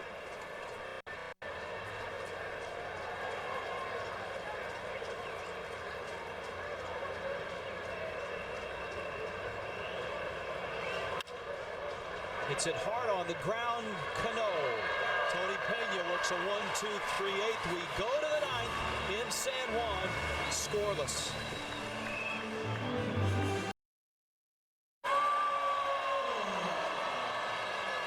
The 19-year-old kid Dennis Newman is still on the mound in the 9th inning of a scoreless game with everything on the line.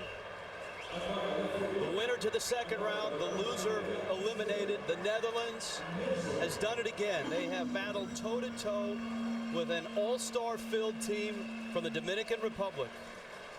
The big bats have been quiet, but this is the part of the order that has done some damage in this series. Nelson Cruz and Miguel Olivo, and then Reyes. Newman gets a strike, and it's 0-1. Typical late in the game, you want to guard the line to prevent the extra base hit. There you see DeCaster and then Simon right on the line. However, on this artificial turf, any kind of a ground ball that gets to the glove side of them and down the corner is still going to be a double. That's the advantage of hitting off turf. It's such a fast track. But they're trying to prevent that extra base hit from going down the line, keep the double play in order.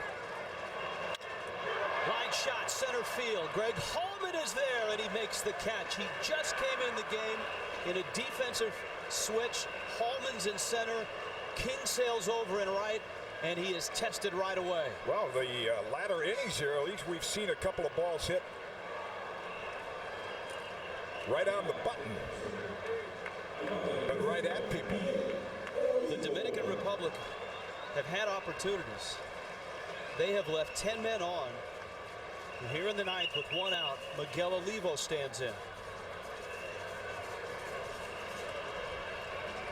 2 home runs in game 2. Rally caps are on for the Dominican Republic. Yeah, the entire Dutch pitching staff, and that may be an influence of Burt. You noticed Olivo called time to get ready in the batter's box. They don't waste a lot of time on the mound. Is that how Blyleven worked? Well, yeah, I think Burt worked with a pretty quick pace. We spent a lot of time together in his younger years, and you know, study long, you study wrong. Get it and throw it. Keep the hitter from getting comfortable.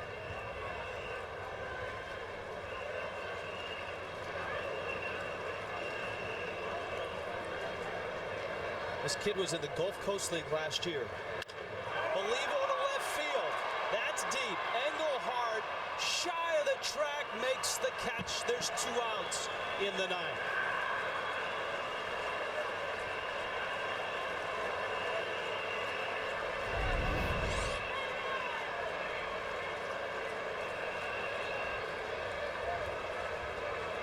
Didn't quite break it down into a home run trot. The hitter knows he probably got it just a little on the end of the bat. Tavares with the pom-poms out, hoping it went out.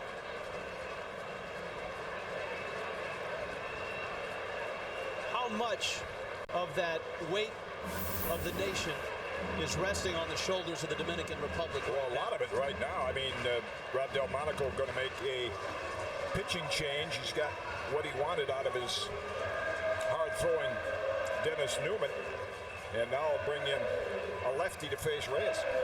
Scoreless in the 9th.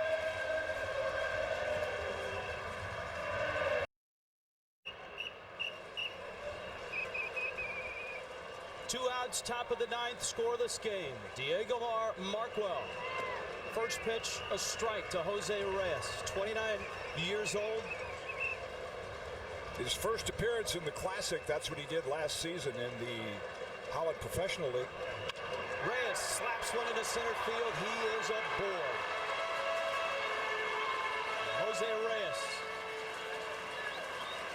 Well, now things will get interesting. Delmonico made the pitching change because the ball's not carrying to left field. He didn't want Alberto Castillo. And there's maybe a pinch hitting situation. Calling Tavares back. A pinch hitting situation. Reyes with a line single. It gets interesting because being a base stealing threat, we've told you about Kenley Janssen's strong throwing arm. They should come into play here. Well, there are some choices to make for Felipe Alou, and he doesn't have far to turn for a solid bat. Moises Alou, the captain of this team, admittedly is not in shape enough right now to make a big league ball club, but in a month or two, he wants to test his fitness then and see if he wants to continue to play. He has always been able to hit. And chances are, if it takes a few throws to first base or extra warm-up pitches, Rod Delmonico is going to want to get a right-hander in to face him. Right-hander going in the bullpen, don't know if he'll be ready in time.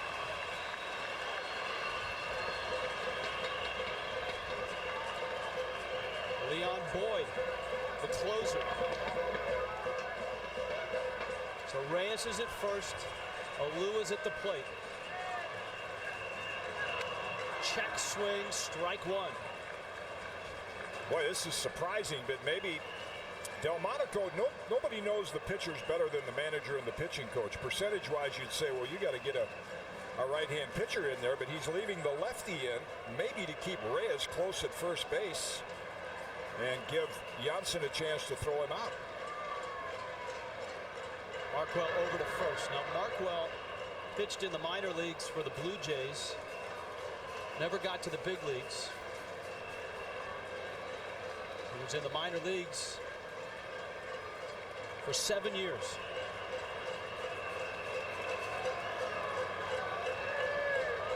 Oh, 1. Chopper down the line, and it trickles foul. Good decision by Urendel de Castro.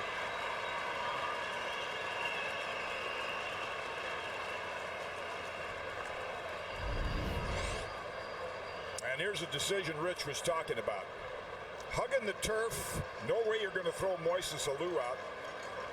Even at his age, and your best chance, wait for a foul ball, they got it. Sets up an interesting situation here. If you're Reyes with an 0-2 count, you'd think you're going to gamble and go ahead and run, because chances are they're going to throw a pitch out of the strike zone, maybe in the dirt, get Alou to chase it, so you might get a good pitch to run on. The other option for the Netherlands is pitch out.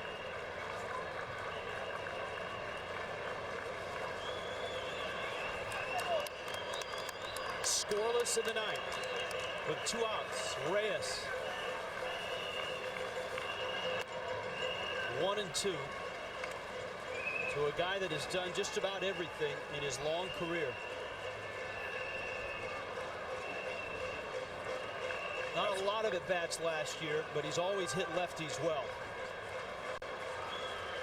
Played in just 15 games for the Mets.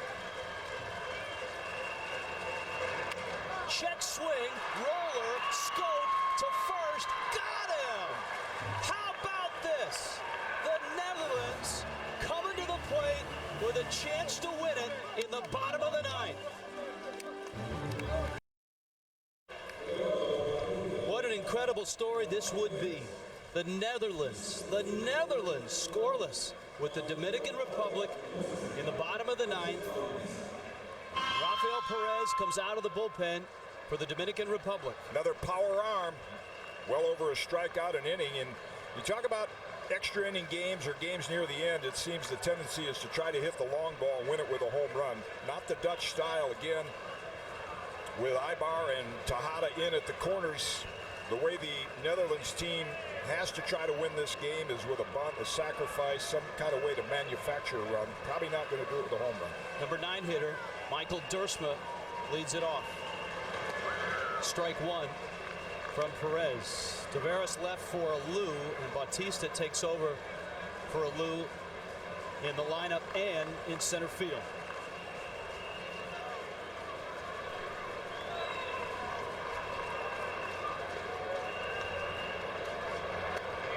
Outside corner.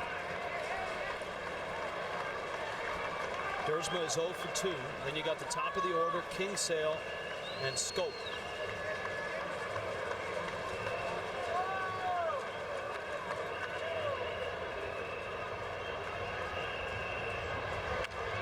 Slow roller.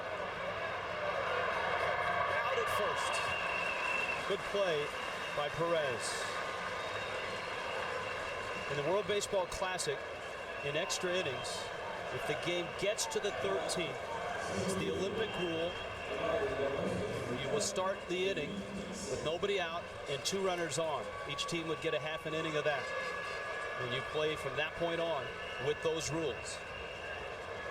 Rod Delmonico and the Netherlands, huge underdogs when they landed here in Puerto Rico. If you stacked up all 4 teams with major league talent and potential, and you handicapped this pool, the Dutch would be at the very bottom. Panama with some live arms.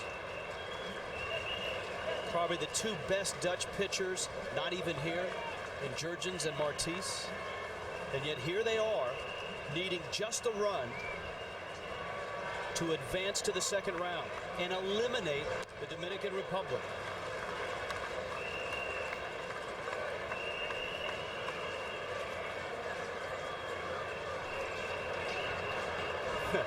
There you are. If you line them up, major league players in the World Baseball Classic.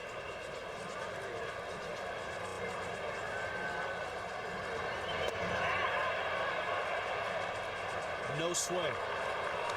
And it's the caliber of major league players on the Dominican team, on the Puerto Rican team, that has made this such a David versus Goliath field every time Netherlands has stepped on the field.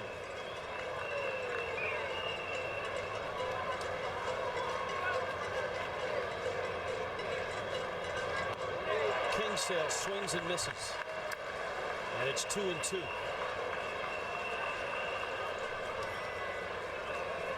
Ubaldo Jimenez struck out a classic record 10. Pedro Martinez went 3.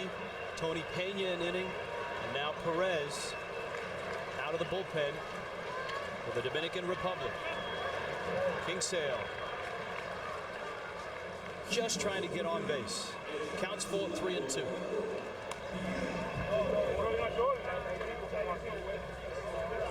There's another nasty arm down there. Carlos Marmol.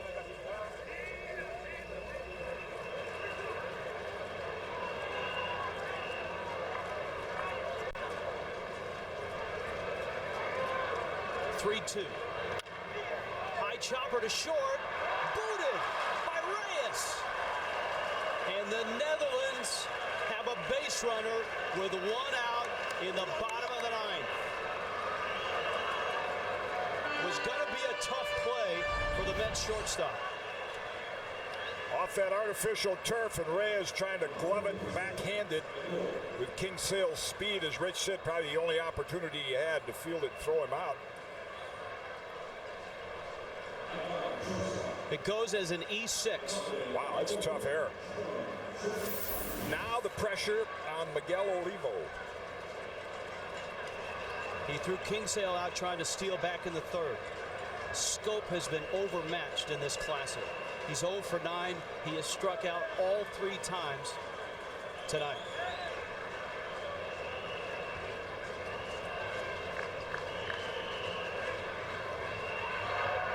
Wow. Perez almost threw it away. That would have put Kingsale at third base. That's what Rich is talking about. Abar had to reach around Kingsale. Kingsale would probably like to see a couple throws over there just to get a little idea what Perez's move is like.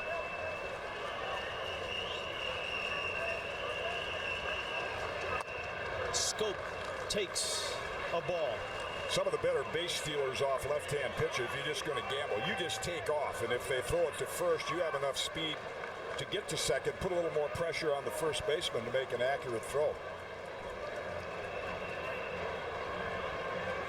Kingsale represents a plane ticket to Miami at first base. Slow roller out towards second, out there, and that's it. Scope safely to first. Good base running by Eugene Kingsale, a veteran player. Tough matchup, but the Netherlands have the guy at the plate with the most major league experience and the most pop that can at least hit him and get him an extra base hit. Cano with a flip toss to Reyes, but no chance to get Scope on the return throw.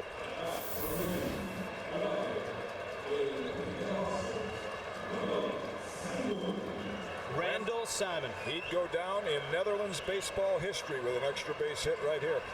Scope runs well at first.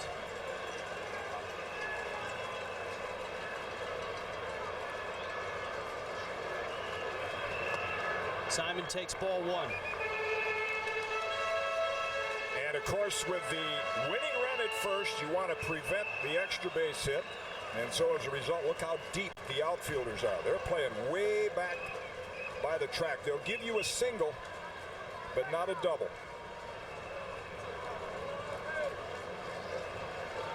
Two outs, bottom of the ninth. We are scoreless in San Juan.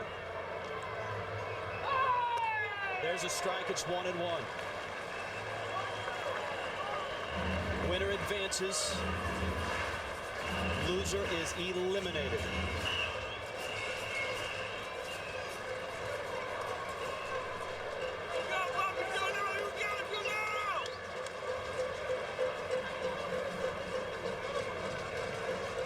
Over to first. And Scope. Back in time. Perez, the 4th pitcher to work for the Dominican Republic. The staff has yet to give up an earned run in the Classic. 26 2/3 innings. Simon, a ground ball, sharply hit. Cano has it, gets the out. Extra innings in San Juan. To the 10th we go. Scoreless.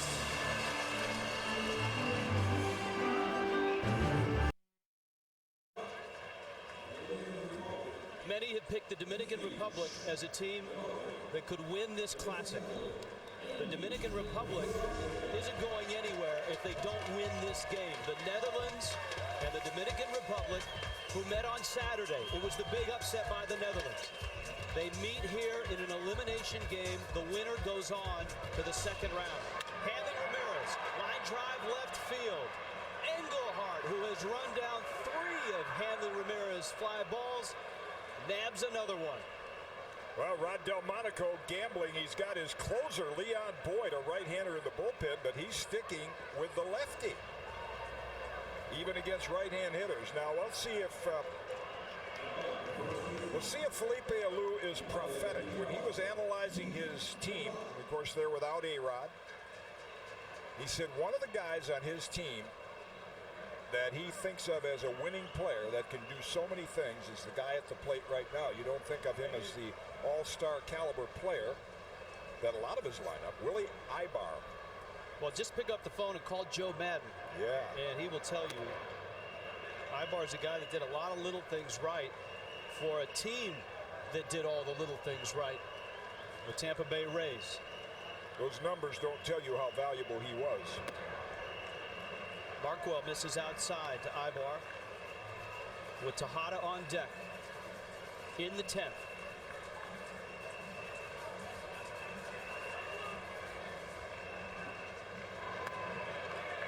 I guess with, looking ahead to extra innings and not being able to throw too many pitches, that's why he's going right here with Markwell rather than bring in Boyd.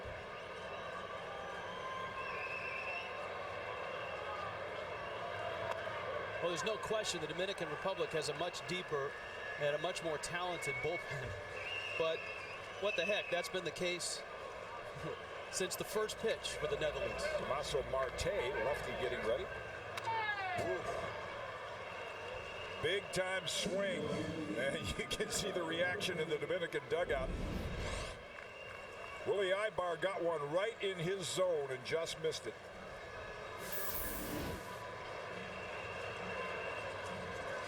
(3-2). And it's fouled back. Some of the big bats have been cleared out of the Dominican Republic lineup. David Ortiz, who doubled in 4 trips. Moises Salou, who appeared as a pinch hitter.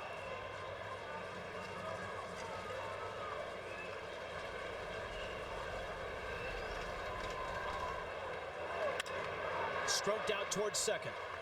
Dersma. 2 down in the 10th.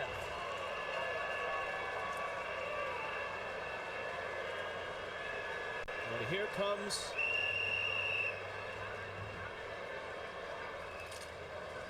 Rod Delmonico.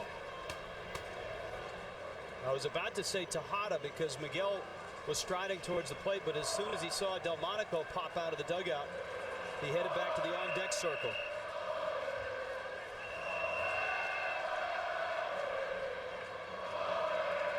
Going with the closer, he wants the right-hander. Leon Boyd, who closed the big upset on Saturday, will take over with 2 outs in the 10th.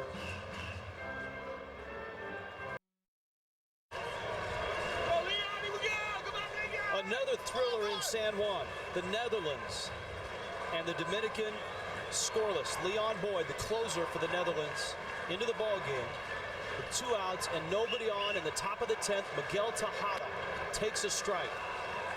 Got beat on a hanging slider yesterday. That's what Yadier Molina hit off Boyd. That's the most dangerous pitch late in the game.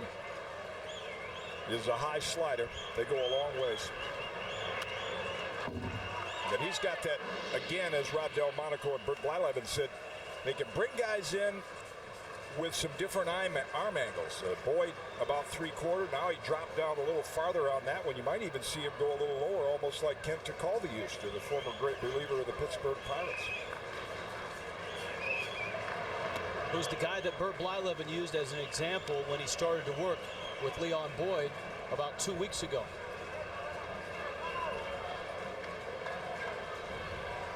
Tekulve and Blyleven teammates in Pittsburgh. 1-2. Did it hit him? It did. And Tejada's aboard. Here comes Guillen. Oh, he wanted it inside, but not that far inside.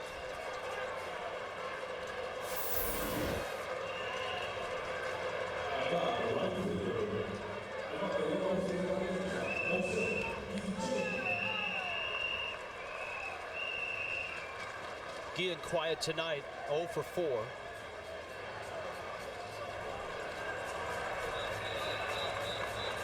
Leon Boyd out of Vancouver, British Columbia. What is he doing pitching for the Netherlands? He was pitching for a Canadian team that was playing in Holland. And it just so happened that it came to the attention of the Dutch officials that his parents were of Dutch ancestry. Ground ball, Well hit into left field. It's a base hit. Tejada stops at second. And Boyd has made a nice living pitching in the Netherlands ever since.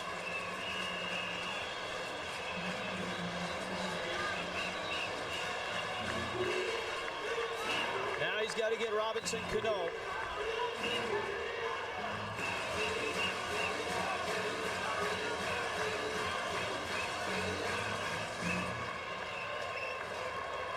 Not the best matchup, a sidewinder from the right side against the left-hand hitting Robinson Cano.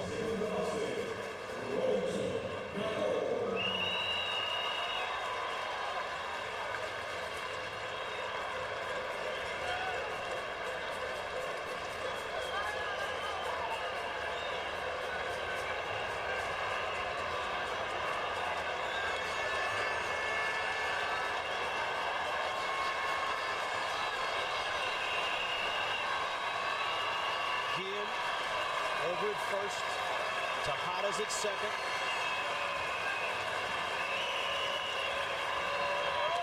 Cano takes up.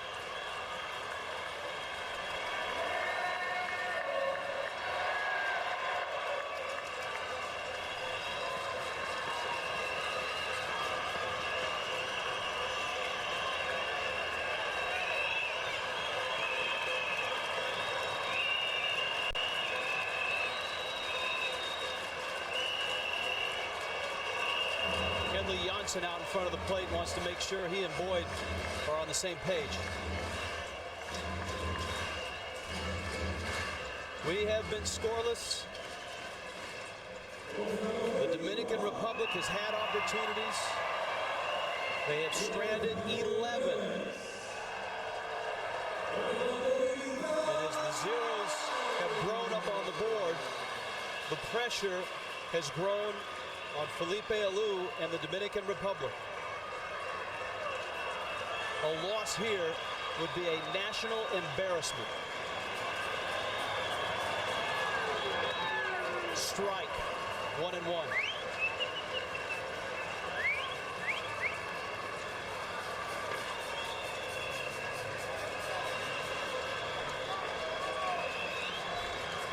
Tejada and Guillen with 2 outs.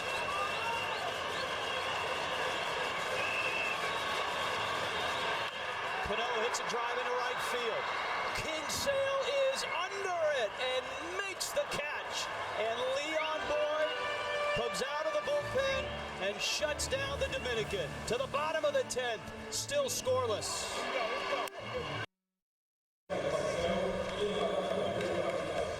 Bottom of the 10th, scoreless. The Netherlands trying to get to Miami, trying to get to the second round, trying to pull off another enormous upset.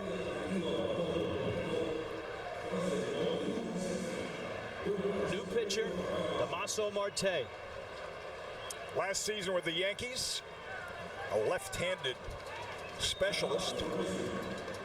Better than a strikeout in an inning. You can say that about every Dominican pitcher that comes in there. And probably the best part of the order for the Netherlands. They've got some veteran right-hand hitters. DeCaster, Engelhart, and Roy.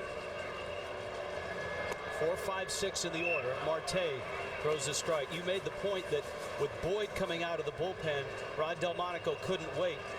Felipe Alou can wait. He can keep Carlos Marmol down there and still keep running quality arms out. Marte's out in front 0-2.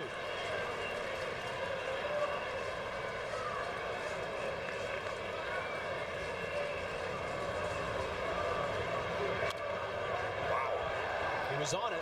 Best swing by DeCaster. 0-2 pitch, got it up in his eyes, couldn't quite catch up with it. DeCaster has been to the big leagues for just 3 at-bats. He's in the Tigers minor league system.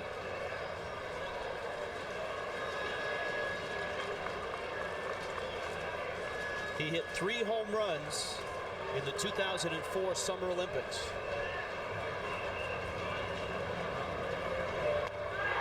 Goes down swinging. here in San Juan.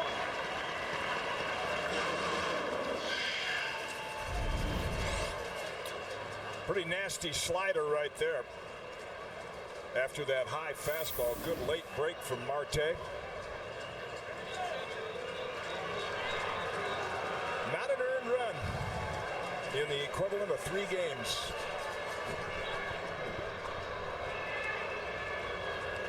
Danny Rombley will come up and pinch hit. Actually, the guy in the on-deck circle, Vince Roy, he was sent up as a pinch hitter earlier. Probably hit the ball harder than any of the Netherlands hitters have in the 3 games they've played. Rombley pushes a bunt, and he's out at first.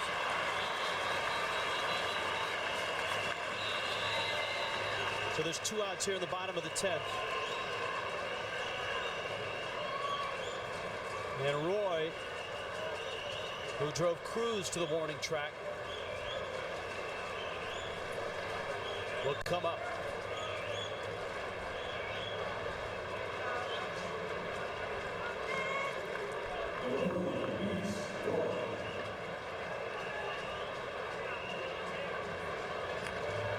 Vince Roy.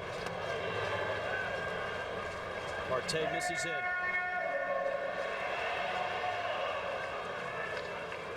Roy is 27, a veteran of the Dutch leagues.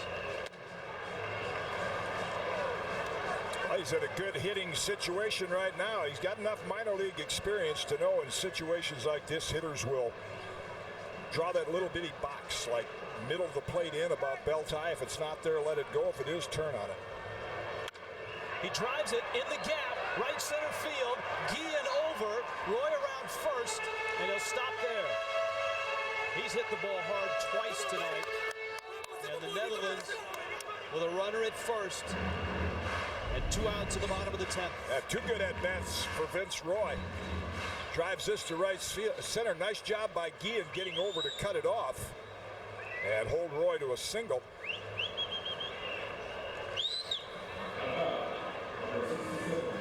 Randall's leading the cheers.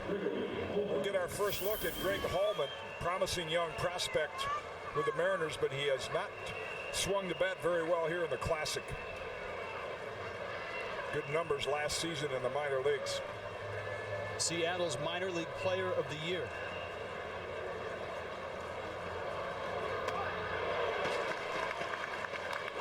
Hallman last year, between Double-A and Single-A, hit 29 home runs and drove in 83.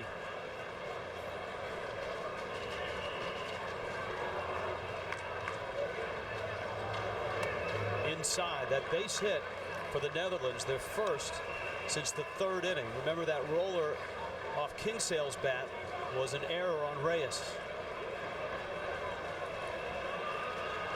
Hallman, Dutch-born, out of Haarlem for the Netherlands.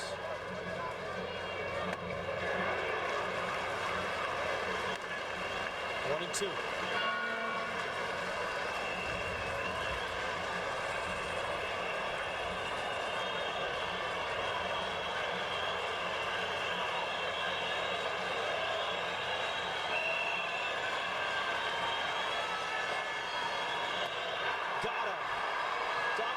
Marte, outstanding. The lefty comes in and finishes the Dutch in the 10th. On to the 11th, still scoreless.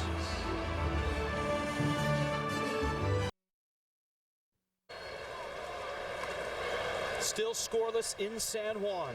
The Dominican Republic and the Netherlands. Into the 11th we go. A reminder, the World Baseball Classic, when you get to the 13th inning, if the game is still tied, each team would start their half inning with runners at first and second and nobody out.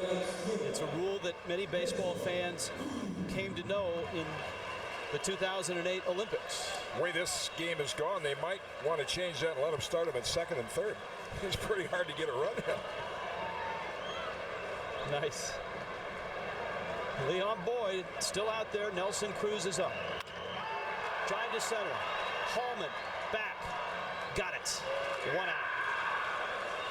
Well, even though Boyd is the closer, Felipe Alou a little frustrated there. Thought that might be in the gap. He has probably made the most hittable pitches, leaving a few up in the zone. Realistically, the Netherlands has already won. I mean, we've talked from the start about them being a AA caliber team, promising young prospects, but certainly not the caliber of Puerto Rico or the Dominican team, and yet they have won one game, competed hard in the other, and are tied. They're not going to be satisfied with that. And nobody gave him a chance on Saturday. They can go home and say, wow, we competed with the big boys. Nobody gave him a chance. Nobody gave him a chance last night, and they nearly beat Puerto Rico. And I think a lot of people felt coming into this game, because of the way they lost last night and because of the state of their pitching staff, that they had absolutely no chance to even stay close to the Dominicans. I'm shocked that we're scoreless. When I looked at that Dominican lineup and a young 23-year-old Class A pitcher against that lineup, you'd think, wow, they're going to get behind early. And he pitched 4 great innings, Stoifbergen, to keep get the Dutch off to a great start. There's tonight's starter. Yep, high five. Stoifbergen, Smith, Cordemans, Newman, Markwell, Boyd. Could Blyleven be next?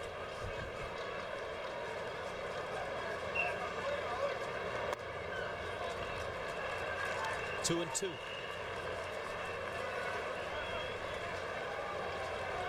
But Rod Delmonico has no choice. He had to bring his closer in. Felipe Alou has been able to bring live arms out and save Carlos Marmol. Olivo hits a sky-high pop-up. DeCaster with that wind going left to right. It's been trouble the entire Classic. Yeah, the left-hand hitters have the big chance. This is what Rich is talking about. Actually, it ends up being the shortstop's ball, because that's what the wind is doing, blowing out to right. That's why they brought a left-hander in to face Reyes and turn him around. Much more favorable for a left-hand hitter if you get it airborne. Reyes was aboard in the 9th.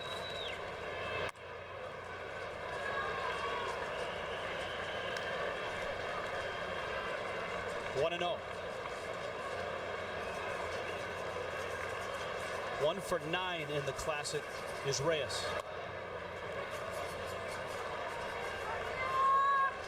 Now you can see that the way the Dutch want to pitch Reyes, you don't think of him as a home run hitter. He had 16 last year, but if you make a mistake right here, you want it to be outside and make him hit it the other way. You try not to leave anything middle of the plate in where he can pull it.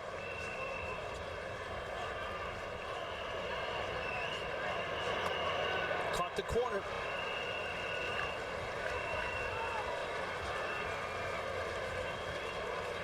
Reyes and the Mets, who had their season ended on the last game of the regular season for the 2nd year in a row. Outside corner.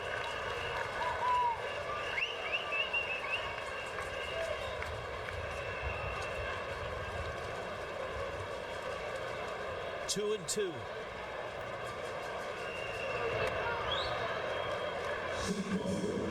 Full count.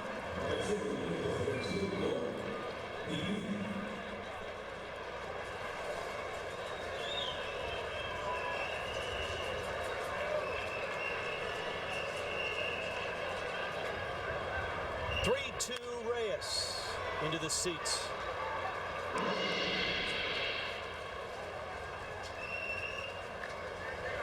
Leon Boyd trying to get through this inning. Marmol is up and ready to rock and roll.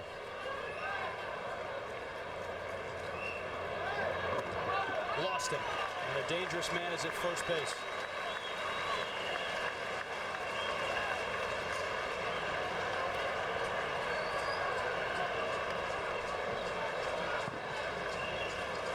Jose Bautista, who came into the ball game defensively, will get his first at bat.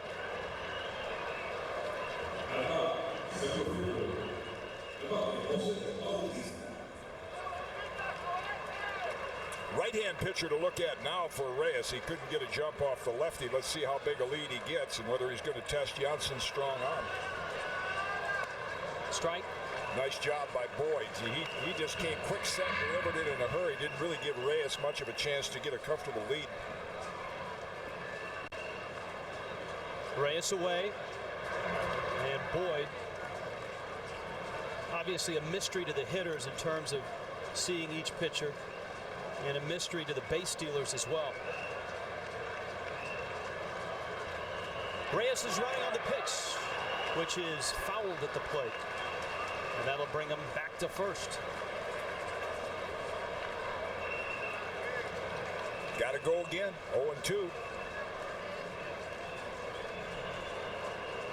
Figure out 0-2. You're going to get a breaking ball or a pitch in the dirt. Good pitch to run on. Or you pitch out. Your situation came up before you can pitch out. Not running. Bautista lines it to right. Sliding, and it gets by Kingsale. It'll go to the wall. Reyes around third. He's going to score. Bautista is in, and the Dominican Republic scores first.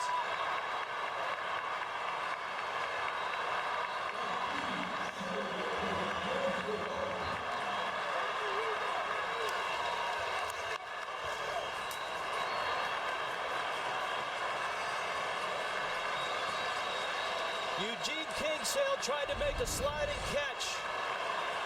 Driven to right by Bautista, and I don't think Kingsale saw it clearly right there. And it slides under his glove. And everybody will look at Kingsale missing the ball, but again, what the Netherlands staff has been guilty of the last 2 games, 2 out walks. They're all excited. They probably should be relieved. It goes as an RBI triple. I think what Bert Blyleven is going to the mound right now to talk to Leon Boyd. He's saying, look, 2 out walk, base hit, they scored 1. Let's get your concentration going here. Ramirez has driven the ball hard 3 times. So just treat it like a scoreless game. Go after this guy and give your team a chance in the bottom of the 11th, down 1, and not make a careless mistake and be down 2 or 3. 1 for 5 is Hanley Ramirez.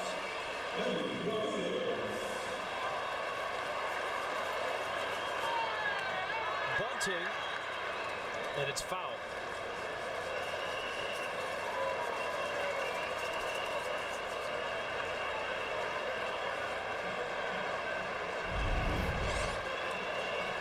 You see Kingsale trying to make that sliding catch, and it looked like he just lost sight of the ball at the last minute. Hallman gets it in quickly to try to get Bautista at third.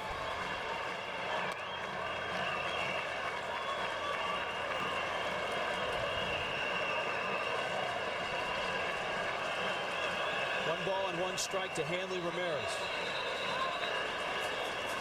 Leon Boyd has thrown 27 pitches. Breaking ball, and a gorgeous one. Looking ahead to the bottom of the order, as just in case Boyd has to throw a lot of pitches, the Netherlands team gets 1 more arm ready. Miguel Van Kempen in the bullpen. Outside corner, he struck him out, but the Dominican Republic is on the board, and the Netherlands needs to score. Jose Bautista with an RBI triple. To the bottom of the 11th we go.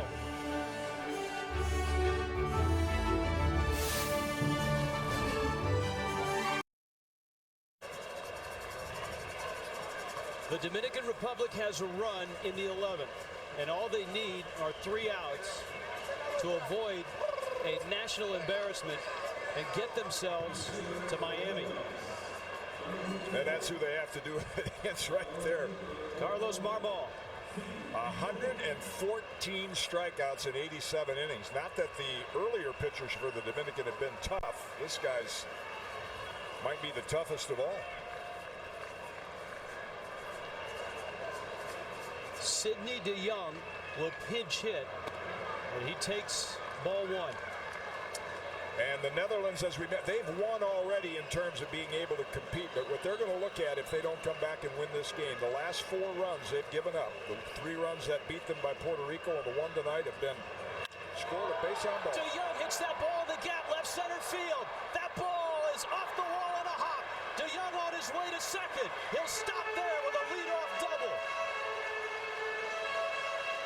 How about that?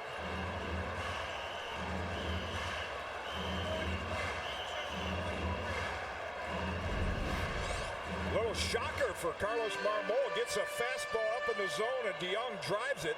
His first at-bat in the Classic. Rod Delmonico going to go to his bench. Bring another pinch hitter up, Curt Smith, that we haven't seen. And just like that, when they've had such a difficult time even getting singles, they get an extra base hit. Curt Young is just 22. Carlos Marmol is trying to get himself back together. Curt Smith, 22 out of Curacao.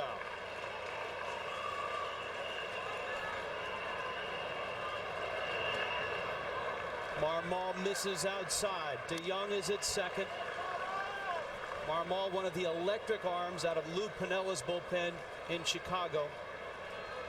The Dominican Republic started with the stuff of Ubaldo Jimenez, who struck out a Classic record 10, and they're trying to close it with Marmol. Little strategy sessions going on here. Everybody crowded around Marmol, including pitching coach Mario Soto. And now Rod Delmonico comes out to talk to De Jong, the runner, and Curt Smith, the hitter, as well as the third base coach, Wim Martinez. So you'd like to win the game, but you have to tie it first. So I'm sure the thought here might have been, hey, hit the ball the other way, advance the runner, at least get a man on third, and give us a shot to tie the game with a man on third and less than 2 out. Curt Smith played college baseball at the University of Maine. He was the MVP of the Appalachian League last year. He goes after a fastball and fouls it back. It's 1-1. Yeah, he wasn't trying to advance him. He was trying to end it right there. And got a pitch to do it on. 39th round pick of the St. Louis Cardinals, facing one of the best arms in Major League Baseball.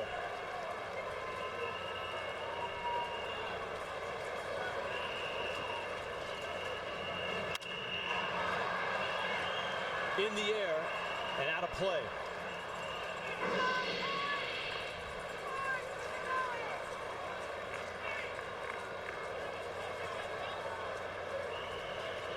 Top of the order next with Eugene Kingsale for Rod Delmonico. He's the guy that's looking for an opportunity. It was a tough slicing line drive that he had to try to catch, but it got by him. He'd like a chance to knock in a run, make up for it. 1-2. Breaking ball, ground ball up the middle. Reyes to his left, has it, sets, throws just in time, but it moves the runner to third. And with 1 out, the tying run is 90 feet away in the bottom of the 11th. Good at bat by Curt Smith and a good decision by Felipe Alou. He's got 2 all-star shortstops. He got the better defender in the game, and Reyes makes a nice play to his glove hand side. There's De Jong, and here is Kingsale. Felipe will bring the infield in, which with Kingsale's ability to chop it on the ground works a little to his favor.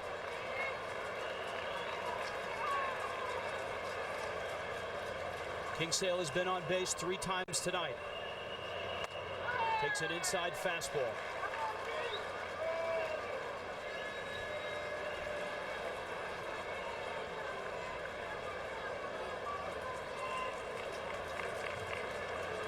Bottom 11, 1-0 Dominican Republic.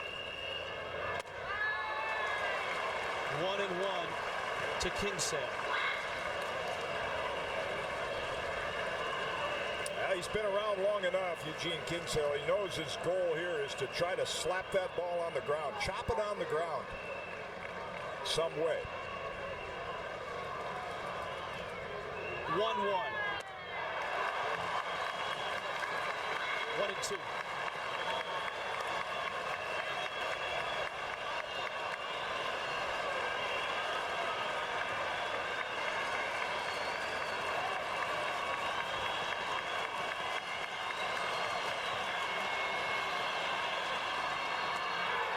Held up, and it's outside, and it's 2-2. Just off the corner. He hasn't caught up to the fastball, and that was a changeup.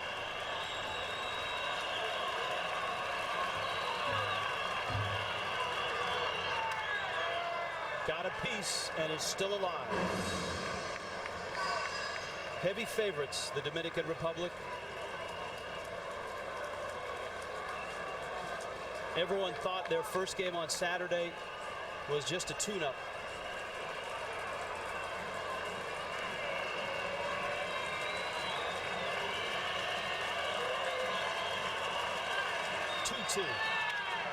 Drive to right center field. That's going to get in. Base hit. They've tied it. How about this? Off one of the best relievers in Major League Baseball, the Netherlands has a run in the 11th.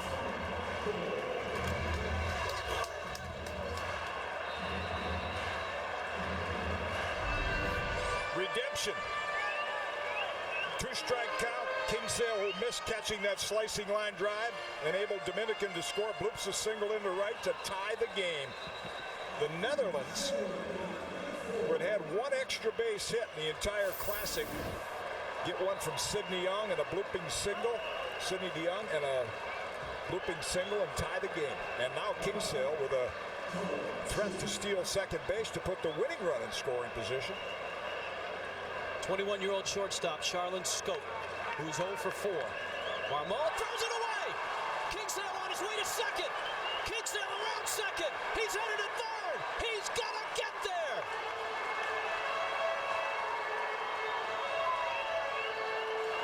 Winning run, 90 feet away. One out. Bottom of the 11th. This is unbelievable. Marmol comes in, one of the greatest closers in the game. 1-1, then throws it away. 90 feet from winning the game in what would be two of the most shocking wins in international baseball, and the two biggest by the Netherlands. Infield will come in. You've got a single-A shortstop up against Carlos Marmol. And again, like Kingsale, Schopp shot with the infield in and Kingsale's speed. You almost want to play like a softball hitter and just try to chop that ball on the ground. Marmol, breaking ball, a strike. Good speed at third. Scope has struck out 3 times tonight.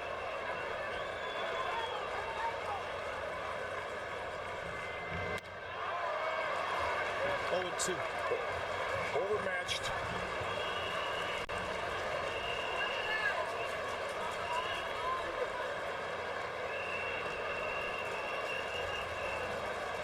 Randall Simon is on deck.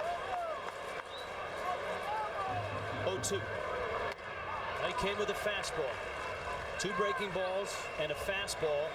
Marmol on top, 1-2. Alou bringing his left fielder a little closer.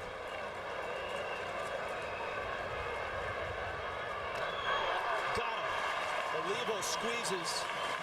And Marmol will face Randall Simon. Got the youngster to chase some pitches out of the strike zone. I don't know whether Simon will get to hit. Now, very seldom do outstanding closers walk hitters intentionally. Why? Because they're the best in the game. They don't have to do it. But here's the one guy. Yeah, they are going to walk. Here's the one guy with big league experience. You got a parking place for him. Why not go after a right-hand hitter? And that's what they'll do.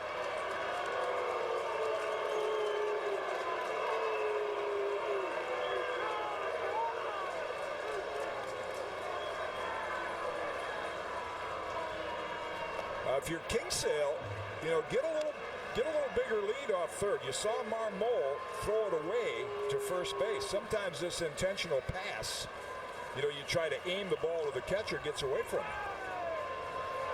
Yurendel DeCaster is on deck. He's 0 for 4 with 3 strikeouts.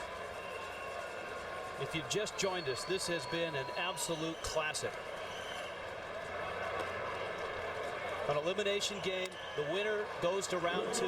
The Netherlands, enormous underdogs, as they were on Saturday when they beat the Dominican, as they were last night when they pushed Puerto Rico to the very end. Well, if Billy Martin were here right now in the Netherlands dugout, with the numbers you've talked about and all the strikeouts, he'd have DeCaster pushing a bunt toward the second baseman. Would be the most surprising play to the Dominican team, and with the infield back the way they are, that's a game winner. Also got to be aware of a pass ball or a wild pitch. See, and even now, Ibar's going to play way behind Simon, so you got all kinds of room on that right side. Carlos Marmol, Yurendel DeCaster pops it up, foul and out of play, and the count evens at 1-1. The Dominican got a run in the top of the 11th when Jose Bautista's sinking liner ducked under the glove of Eugene Kingsale. But it's Kingsale with an RBI single. He's at third. He's tied the game. That's outside, and it's 2-1.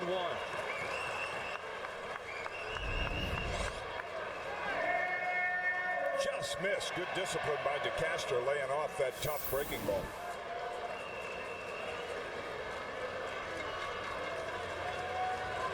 There's Kingsale. Simon's at first.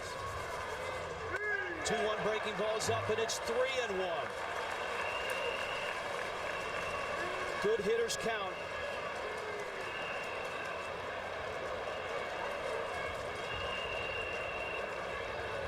The Netherlands 90 feet away from Miami.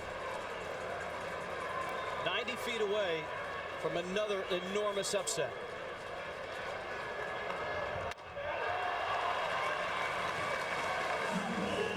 Three and 2, that is heat.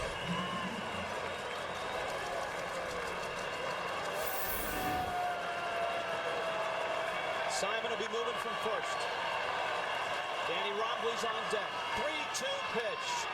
Ground ball off the glove of Ibar. They did it. They win it. The Netherlands is going to Miami. Down goes the Dominican.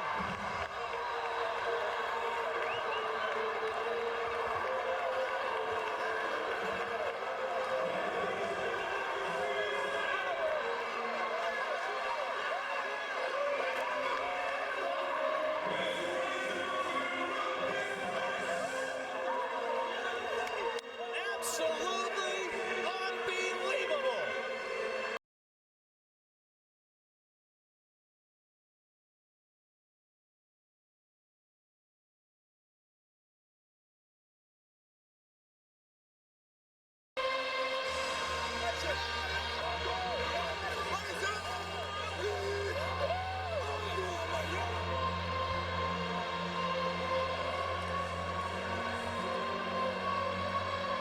Two runs in the bottom of the 11th off one of the best relievers in Major League Baseball. And the first earned run that the Dominican staff has given up.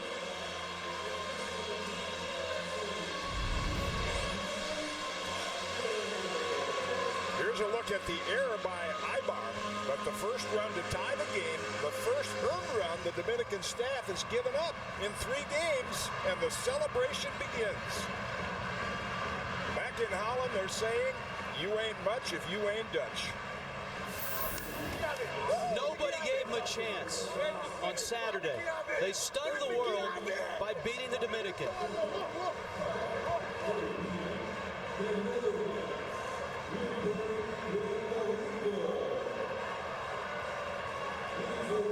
The weight of the Dominican Republic weighs heavily on the shoulders this baseball team.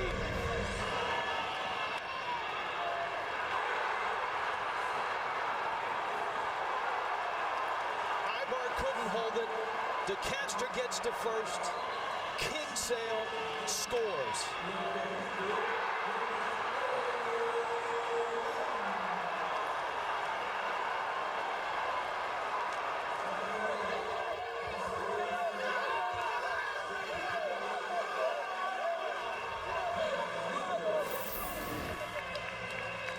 The Netherlands has done it.